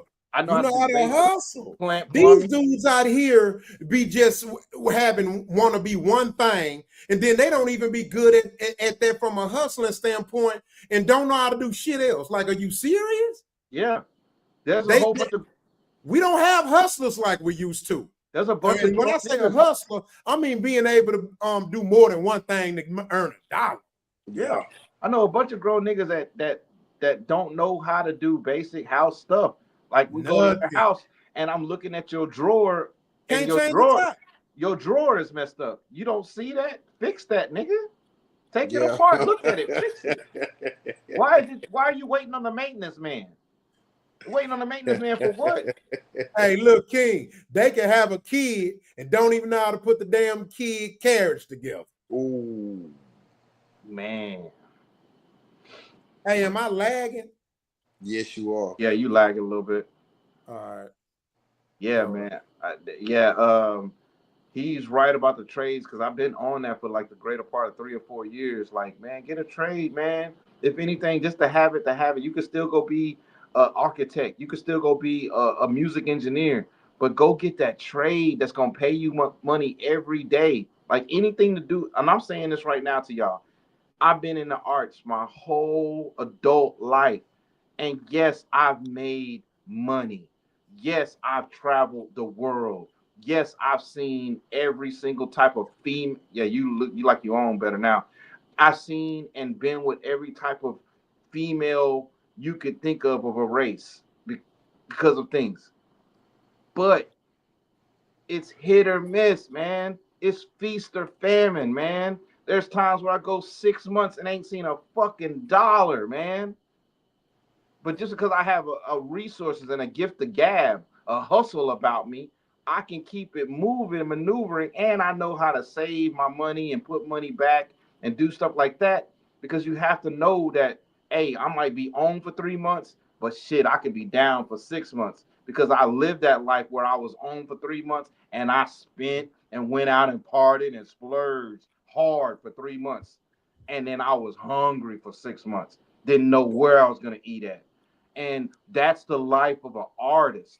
And when they say starving artist, that's real. You don't nowadays niggas be like, you don't have to be no starving artist. You can do this because y'all are taking a shortcut. That shortcut is you selling drugs, you hoeing yourself out, you getting on OnlyFans or whatever it is that you may be doing that's producing that dollar. And yeah, you could say, well, hey, I'm doing it. But at the same time, I could say that my life, I did it with purity. I did it with integrity in what I was doing and what I'm doing. You know, so we gonna have a backup. Yeah, already for sure. We're gonna switch it up, man. This is YG. I'm gonna just play it and then we'll talk about it real quick. I ain't gonna really stay on this too long because we kind of dabbed into it a little bit, but it's a statement I wanted to make on this as well. And y'all could add to that statement. So this is more of a statement I want to add to this. Scotty Spit, man. Well, you already know what it is. Bluffing, West Side, bumping. On the gang, though. I'm gonna make this family shit look good. Damn. I got a true religion with the forces with no socks. Damn. Yeah. Yeah. Yeah. What's your favorite song right now? My favorite song right now? Mustard! Boosie, me too. Okay. Me too. When it comes to visiting LA, right? Yeah. What advice you give to people when it comes to choosing colors and how to be careful? When it comes don't wear no all red and all blue, man. You'll never know where you at. It's gonna go down, and it might be bad for you. So just if you in if you in LA County, yeah. If you in Hollywood and the Valley, blood you go. This be the problem. A lot of people come to the Hollywood and the Valley, and they think that's LA. Yeah. It's really not. And they start judging and talking about LA like, it's not it. And it's like, no, bitch. No, you don't know what you're talking about, bitch. Okay. Facts. Bitch, you don't know what you're talking about. YG, Scotty Spit, man. All right, so you got to translate that for me, Rock. I don't know what I have no idea. Well, I'm gonna translate. I'm damn sure this. I'm gonna translate. I definitely got old right there. Okay. So first of all, let me say this, and it's a reason why it's really a statement I wanted to make, because what I learned and when I talked to some of say co-workers, just people, the YNs around me in my area and stuff like that, they are so drenched in and they don't have nothing else to go off of. So I understand.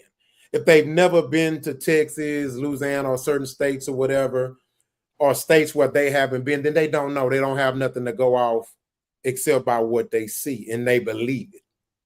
So, first of all, let me say this again. Forgive me, y'all. Fuck black culture is trash. All right. Now, with that being said, let me make this very clear to the people who don't understand Texas. Because I really want y'all to understand this so when you come, you won't have no misguided view of Texas. We don't feel or respect no motherfucking gang member, nigga. Don't no gang run shit in Houston, nigga. Let me make that fucking clear.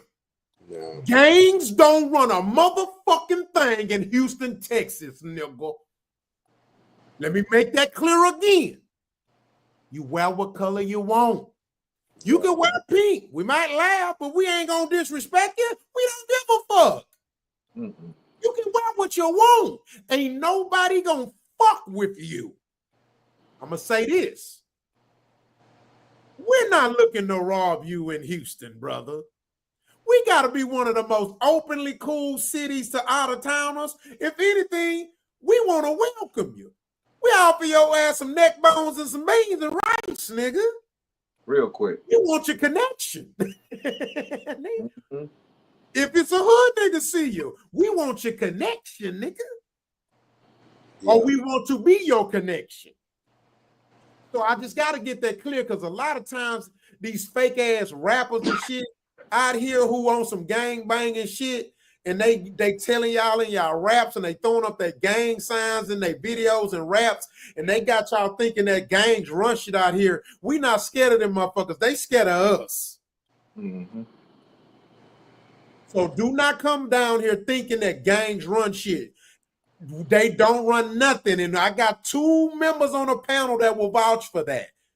We don't bar them. They don't fuck with us. Not at all. Never had. Yeah, you wear what the fuck you want to wear. Never had. Even when I was 7th, even I was a 7th, 8th grade, 9th grade, 10th. Never. No, my best friend Titi was in a blood gang, and he was supposed to be he wouldn't fuck with nobody's fucking with nobody. Yeah, everybody trying to be cool, and this is up in Dallas. This is in Dallas, Texas. So, no. And let me add to that. Also, different states got different type of crazy. Yeah. Where I'm from, we don't give a fuck how many niggas with you in a club. Where I'm from, niggas go to the club one day. And a Texas nigga attitude is, you better not let me make it to my car. Mm-hmm. You don't give a fuck about you and 50 yo homo. Nigga, you ain't gonna disrespect us. Another thing, guns is like belts out here. Like everybody got one. What the fuck, nigga? We don't fear guns, and your gun don't fear us, nigga. Like a gun is like the fuck, nigga. We hunt, nigga. Nigga, where I'm from, felons can have a gun. If we ain't violent enough, nigga, we can tell the police we got a gun. Yeah. Police ain't even scared of niggas with guns out here. It's like, fear for my life shit. You don't get too many of that fear for my life killings by cops out here. Yeah, we'll call the police on your bitch ass. In a minute. So let's get that clear, man, because these rappers is fooling y'all out here. Don't let these YN ass rappers out of Texas have y'all thinking this shit gang rant. And I don't know, gang. We laugh at you niggas. You're funny to us. We don't take you serious. We don't. You know what I'm saying? You know, if you do bang, cool, do your thing, but we don't give a fuck. We don't give 2 shits. You know what I'm saying? So just wanted to put that out there. Y'all thoughts, man? Yeah, that shit was ignorant. I can understand what the hell he was saying in the first place, and then when he started talking about the different territories in LA and how this is LA County, but this is Los Angeles, and this I'm like, nigga, all I heard was LA. LA. Period. I'm just gonna wear neutral. I'm gonna wear clear. I'm gonna wear clear when I'm out there. Nah, I'm not going there. Yeah, I'm just wearing clear, man. When I ain't going. I ain't going. They said I can't even wear my Houston Astros hat. Kinfolk, I ain't going. They said I can't wear my Houston Astros hat out there. The one with the orange with the star, the old school written one. I can't wear that out there. I ain't going. I'm like, what? I ain't gotta come to your city. You know how many cities in the United States? Can't wear Cowboys. I can't wear Steelers. Yes, you can. Just don't go there. Yeah. Yeah. Like I don't like LA ain't even the hottest city no more. Atlanta and where it's at. You can wear what you want in Atlanta. Yeah, LA ain't jumping like that. LA ain't jumping for like. And ain't nobody trying to take advice from a nigga who got on tennis shoes with no socks. Especially Air Force Ones. Come on, man. I don't think that shit don't even look right. Sagging his pants. Like you about to go wash clothes or some shit. Nigga, what? Yeah. With a muscle tee, he making fashion look good. Sagging his pants. Where you going like that? How you gonna fight? You can't even hold your pants up. You gonna get your ass knocked out. Dude. Yeah, that shit was just gross all around. Just see, and that's another thing. What's his name? I feel like that's and this is a 30-plus-year-old man. That's a 30-plus-year-old man. I think we used to sag because we stayed strapped, and I ain't talking about no gun, kids. When we said we stayed strapped, that means you had gym shorts on up under your pants. That means you had gym shorts. That's stupid. We shouldn't have been sagging either, nigga. We sagged because our pants was bigger. Ain't justifying that. You know we did. No, we didn't. We thought that shit was cool, nigga. Hey, my sag was dope though. My shit was dope. My shit was clean. Well, we need to stop doing that in 2020. My shit was clean in a hole though. But this is a 90. I never threatened to whip my son ass if I caught him sagging again. And when game a belt. I told him I whip your ass with this belt, I catch you sagging again. My mama never was looking like you ain't have to be that hard on him. I said, yeah, easy for you to say. I bet you ain't gonna sag again. I had to tell my son just this today. Pull your pants up, boy. Yeah, I don't play that shit. Showing your skivvies, man. I don't want to see that. Yeah. All right, let's go to the next subject.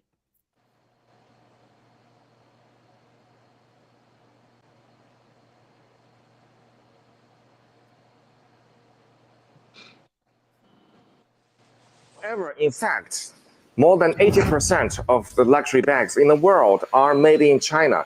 But those luxury brands just won't acknowledge that. They take almost finished bags from China factories back to their own factories and just do the repackaging and logo installing, something like that. That way, the bags will appear at their boutiques as made in Italy or made in France. You know, those sophisticated European countries, which make you feel mysterious, royal, and thus luxury. Now, close your eyes. Let's just do a little, very easy experiment in your head, okay? Imagine that you have an Hermes bag, and suddenly the label on it changed from made in France into made in China, while everything else, like leathers, zippers, and hardware, remain the same. Do you suddenly feel that your bag is not as luxury as before? If you do, that means you have been misled and poisoned by the market campaign. However, in fact, more than 80%. All right, so because China and we having a tariff war. And I love America, you know what I'm saying? But I'm definitely pro-Trump, you know what I mean? And I think he's doing a very good job, and I'm actually proud of him for the tariffs, because we do got to get back to making everything made in America. You know what I'm saying? And so for me personally, when I see mostly the far left complaining about him and these tariffs, it really shows to me how spoiled we are like children. We've gotten real spoiled. You know what I'm saying? because at the end of the day, my whole thing is, for example, I use this example that I seen a video was like, at this point, they iPhone's gonna be $2,000. You want to know what my defense to that was? Okay, good. Now your dumb ass to stop buying a damn new iPhone every damn year. You don't need a new iPhone why you need a new phone every year? You don't. Like, you see what I'm saying? We're spoiled, bro. And we're in a state of the world now where we're forced to be humble. And when I see things that Trump is doing, we want things to get back right without no sacrifice. That's stupid to me, bro. Sometimes you gotta suffer for the greater good. And I don't blame him. And most of the people that's going against these tariffs didn't even know that was a word. They didn't even know that Canada taxes us 147% on milk. Yeah. They didn't even know that. They didn't know that China taxes us 110% on items. They didn't know that. They didn't even know that the UK, and that's a European alliance, taxed us damn near 200% on shit. Mm. You know, so it just really sickens me to see how our ignorance is exposed. It's not only just Black America, but America in general. You know what I'm saying? We need this. And I'm not mad at, and also at the same time, I'm not mad at China. They doing what they supposed to do. They playing ball. We can't be mad because they want to win too. It's a game. You see what I'm saying? I get it. I get it. And they did right by exposing it. They should have been exposed. They should have been exposed. Why should I feel sorry about some European ass clothes makers being exposed? Fuck them. They ain't put a lick up. They ain't put 1 cent into the Black community, but they take. They sell to us. Well, fuck them. I don't give a damn if they lose their value. Man, fuck Gucci. Yeah. Fuck Hermes. Yeah, they're not American. I don't give a fuck. Yeah. We all up in our feelings. We are unknowingly defending white UK people. We're defending white people with China. China ain't did shit to us. They ain't did shit to niggas. No.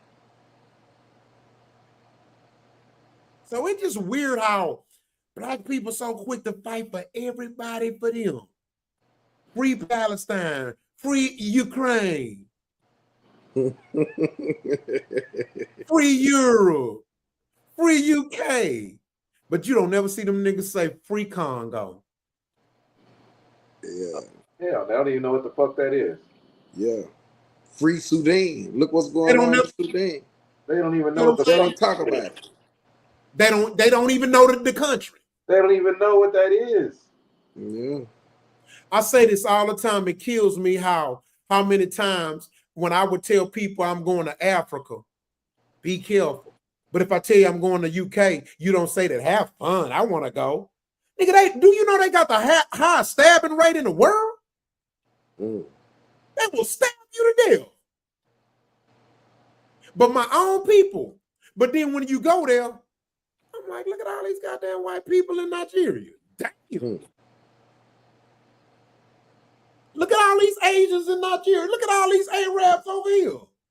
But niggas scared. We getting taught to be scared to go to where our own people is. Shit crazy. But what y'all thought on this Chinese American war, man? You know, I mean, let me say that. It is a war. It's an economic war. Economic war. Mm-hmm. It's an economic war. I live in America, so I have to be biased toward the American plot. Yeah. You get what I'm saying? So I don't want China to take off on us and steamroll us, and when we be living, messed up, because like you say, we spoiled. I America ain't the perfect, but shit, goddamn, I like being able to gas up and ride across the country, and you know what I mean, do what I do. You know what I mean? So I got to root for America because I'm here. You get what I'm saying? So I gotta ride with America, but you know, them damn clothing companies been fucking over us for years. For years. You know, for a pair of Jordans, which they sell for $180, I think they pay about $5. Exactly. Oh, and they another way they done bounce back is they selling the Jordans that they making that they done already made. They selling them for $2 online. Wow. The ones we be paying up to $500 for. Mm-hmm. You see what I'm saying? So you know, if they exposing them and they selling it for cheap, if China can sell me the same thing that Louis Vuitton is selling me for a fraction of the price, why not buy it? I'll buy it. I will buy it. Why not buy it? Shit, to hell with Louis Vuitton. They can go out of business as far as I get. You know what I'm saying? Yeah. You know, but this tariff shit, you know, it's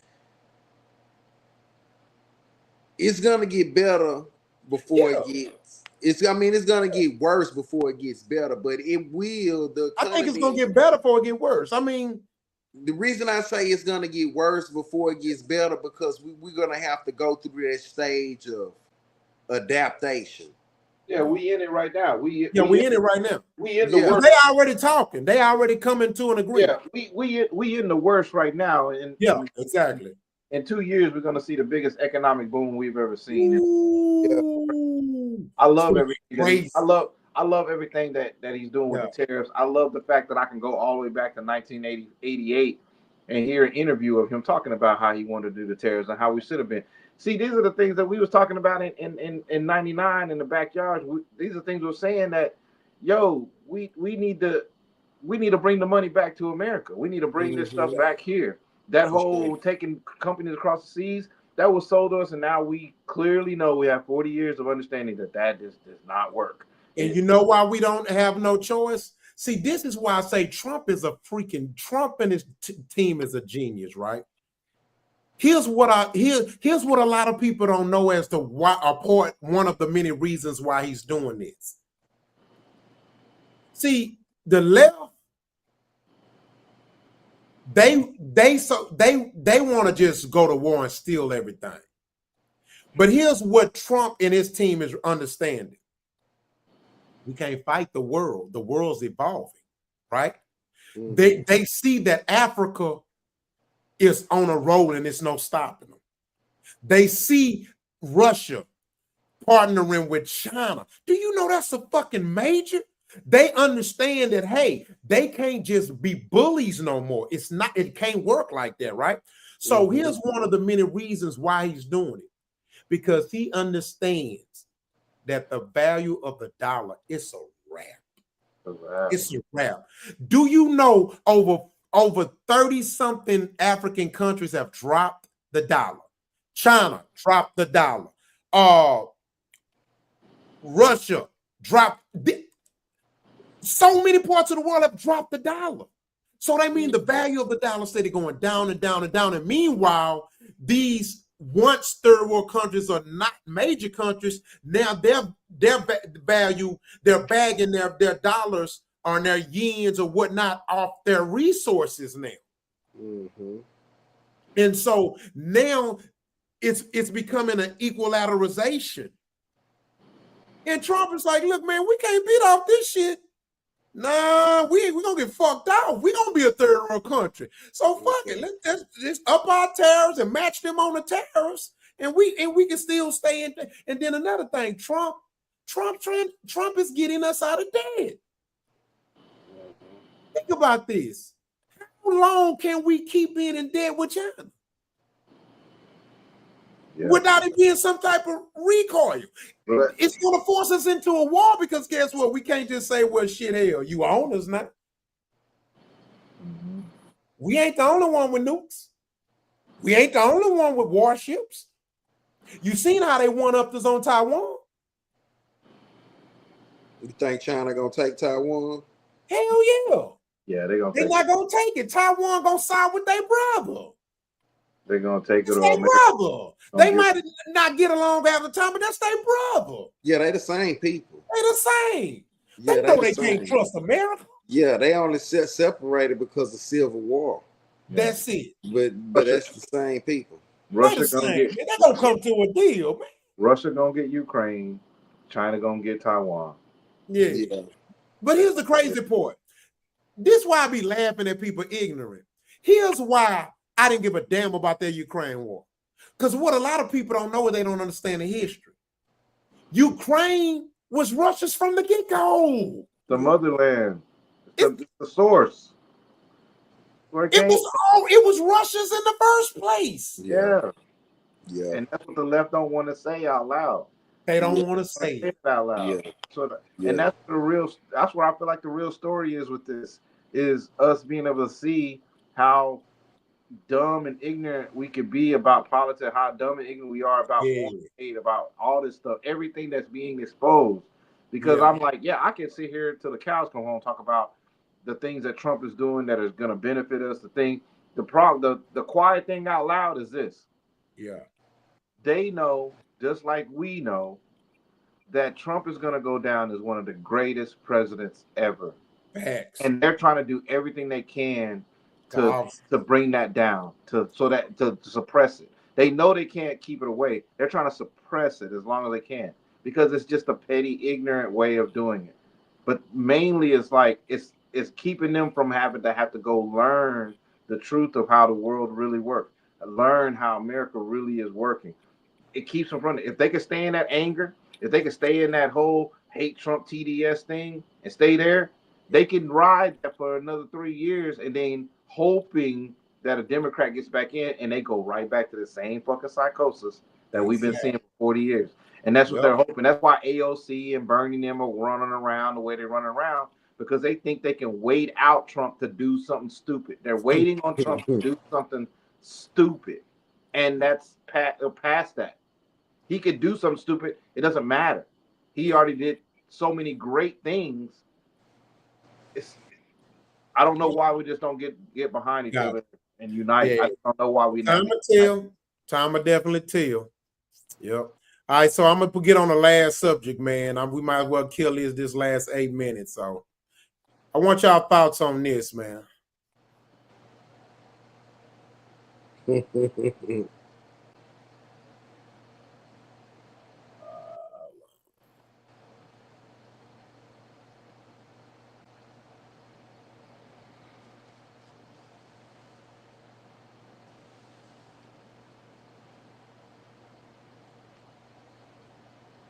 Whoa. Okay.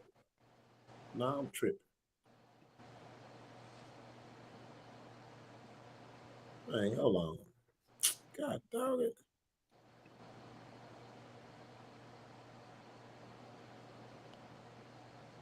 What's it doing? Oh, okay, there you go. I'm good, y'all. Yeah. All these my good folks are good. Oh, y'all make sure it's winning for everybody, man. Y'all come to players' house. Come to players' house. You know what I'm talking about? Come to players' house, man. Yeah, you know, I'm going to enjoy it live for the gun, man.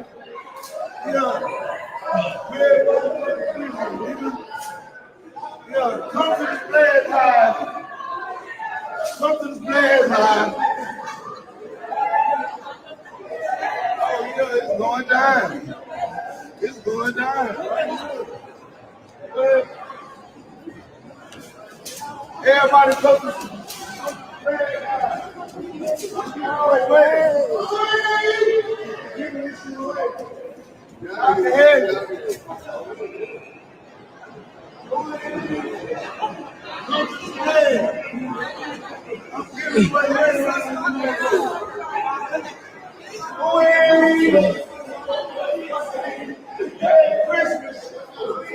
Merry Christmas. Come on, y'all, come on. Get close, get close, get close.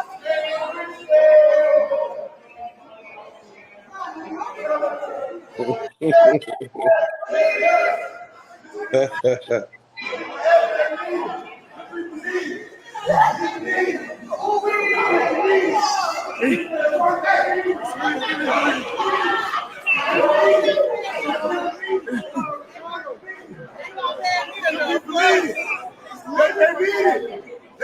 money. I'm just trying to bless everybody. I'm just trying to bless everybody in the name of Jesus.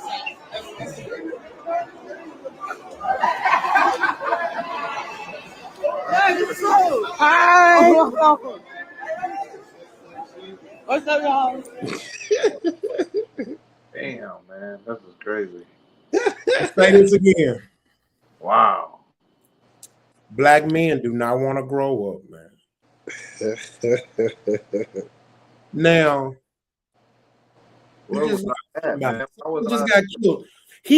Somebody shot and killed his artist, shot him, and looked him dead in his eyes and decided not to kill him. Let me put. I have to let you picture that. Somebody just killed your homie in front of you. Unalived. Unalived. Say unalived. Yeah, unalived. But you can say as long as you, it ain't like the R word. But my point is, okay, how can it is that somebody can unalive your partner in front of you, shoot you, and about to take your life, but decides not to take your life,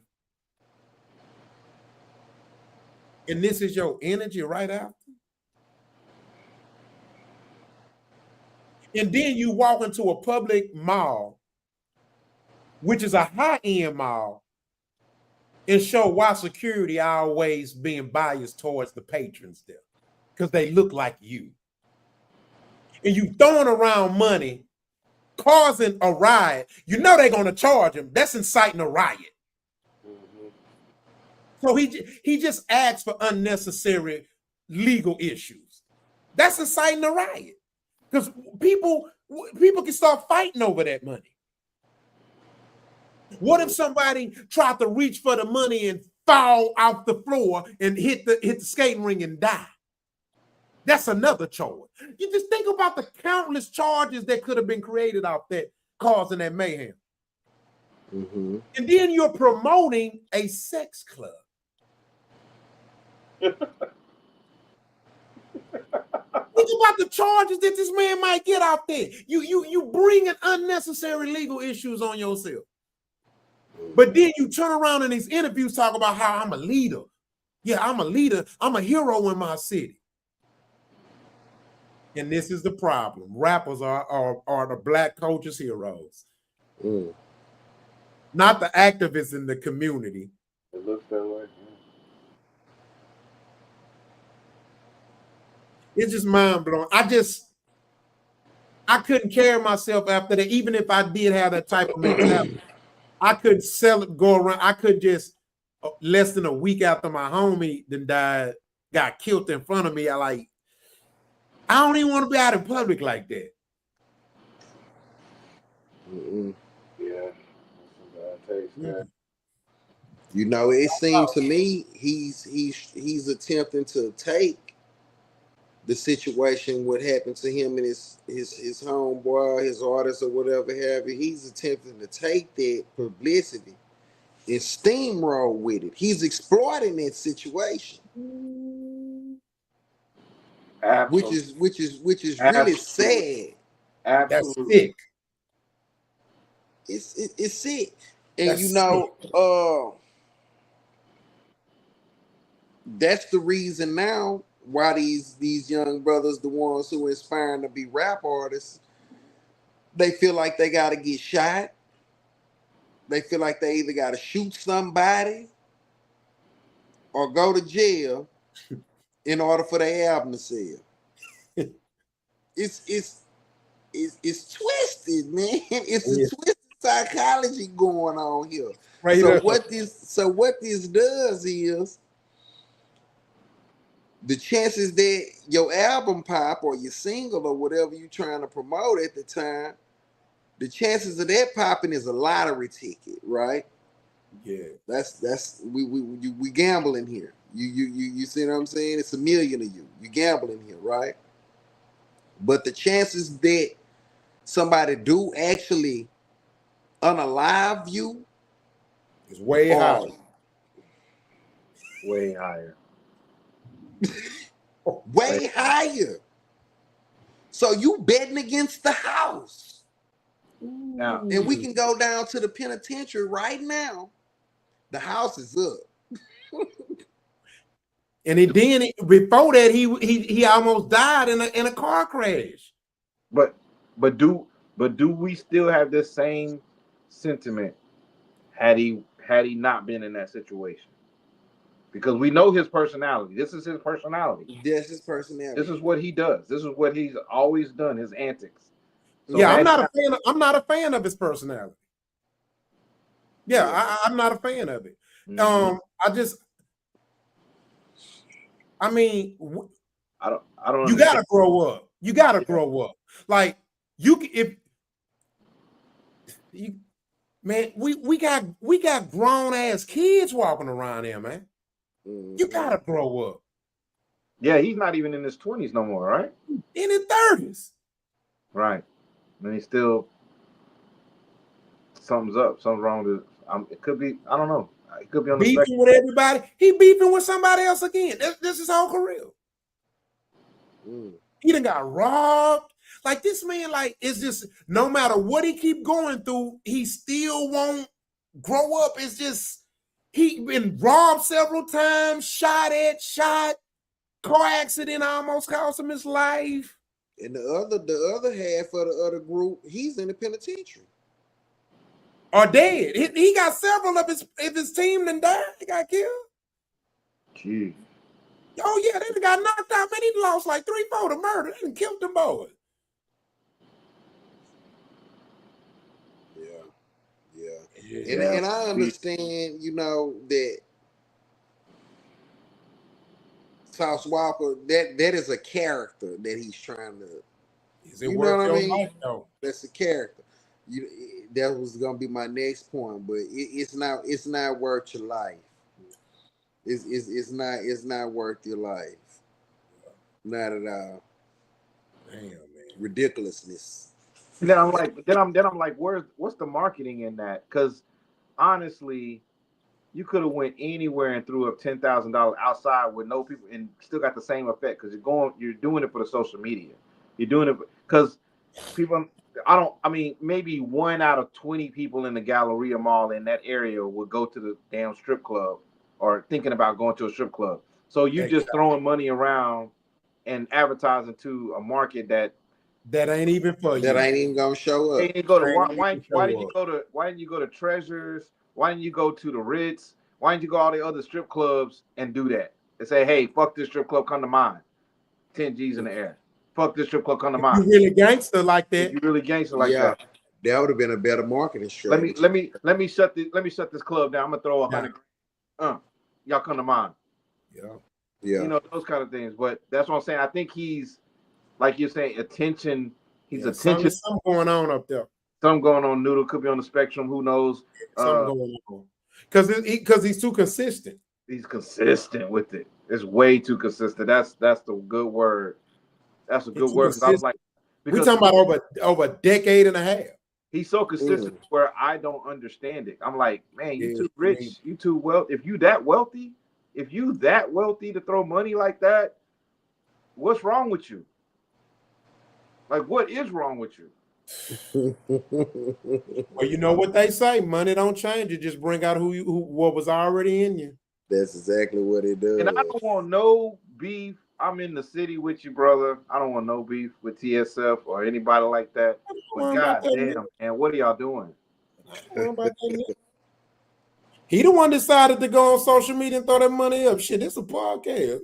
But then why wouldn't I ask but the question is, why wasn't I my black ass at the mall? That's the problem I got right now. Is like, why wasn't I at the mall to pick up the money? Because I'd have just stayed right to pick up the money. I'm gonna go make some more scenes. I need some budget. I want to pick up shit. Fuck that. Oh, I'm big enough for motherfucking money. I'm gonna get at least a stack or two. Yeah, that shit. You think he threw that much money? He said they said $2,000. That's what they say. No, $1,000 look like a lot of money when ones. I believe he did. I believe him. I believe it. I mean, pimp money is big money. Pimp money is real money. Yeah. Nigga ain't no goddamn pimp. Pimp money is real money. He said he was at the strip club. That's dollar bill. Dollar bill. Yo. Nigga's a porn star. He has porn. Oh, yeah? Yeah, man. Dang, that's... He can't knock me for saying that he put the porn out. Shit. If he's doing the porn, he's doing the porn. It wouldn't surprise me if he was. Can you imagine if a nigga get mad at me for saying he got a porn, but he did the porn for people to see? Yeah. That ain't my motherfucking fault. Hey, man, look, I'm just bringing the nigga. I ain't tripping. I ain't, man. It is what it is. It's what it is. Yes, you know what I'm talking about? Shit. I know what I bring to the table. I ain't give two shits about what nigga think about what I think about it. But hey, he ain't did nothing to me. I ain't starting no shit, but I ain't finna hold my tongue. Yeah, he can talk about me. He can talk about me all he want. Yeah, if that nigga get on a podcast tomorrow and say whatever he want, I'm not gonna say shit, because guess what? Man, we are protected. What I think is the Second Amendment. You got freedom of speech, man. Yeah, for sure. Speech, bro. First Amendment. I live broke fucking with him. Shit, I ain't tripping. Second Amendment, the right to bear arms. Yes. Yes. No, okay. So, the First Amendment, the freedom of speech, right? First Amendment, freedom of speech. There you go. Shit, hey, that man come on, man, to say anything about me. Hey, I cannot be mad. That man got a right. I can say what I want to say. Say what he want. And I can protect myself how I want to. Huh? And I can protect myself how I want to. Oh yeah, for sure. Oh, for sure. We're a peaceful group of people, man. We're a peaceful group of people, man. Well, that's it, man. We bumped today, boy. 3 hours on this thing. Yeah. All right, man. I'm gonna holler at y'all, man. I'm gonna start chopping some of this shit up tomorrow. I'm going to bed tonight. Yeah. All right. Good night, fellas. All right, holla, fellas. Thank y'all. Make sure y'all like, subscribe, share, man. Let's get it popping. Leave some comments. All right. One.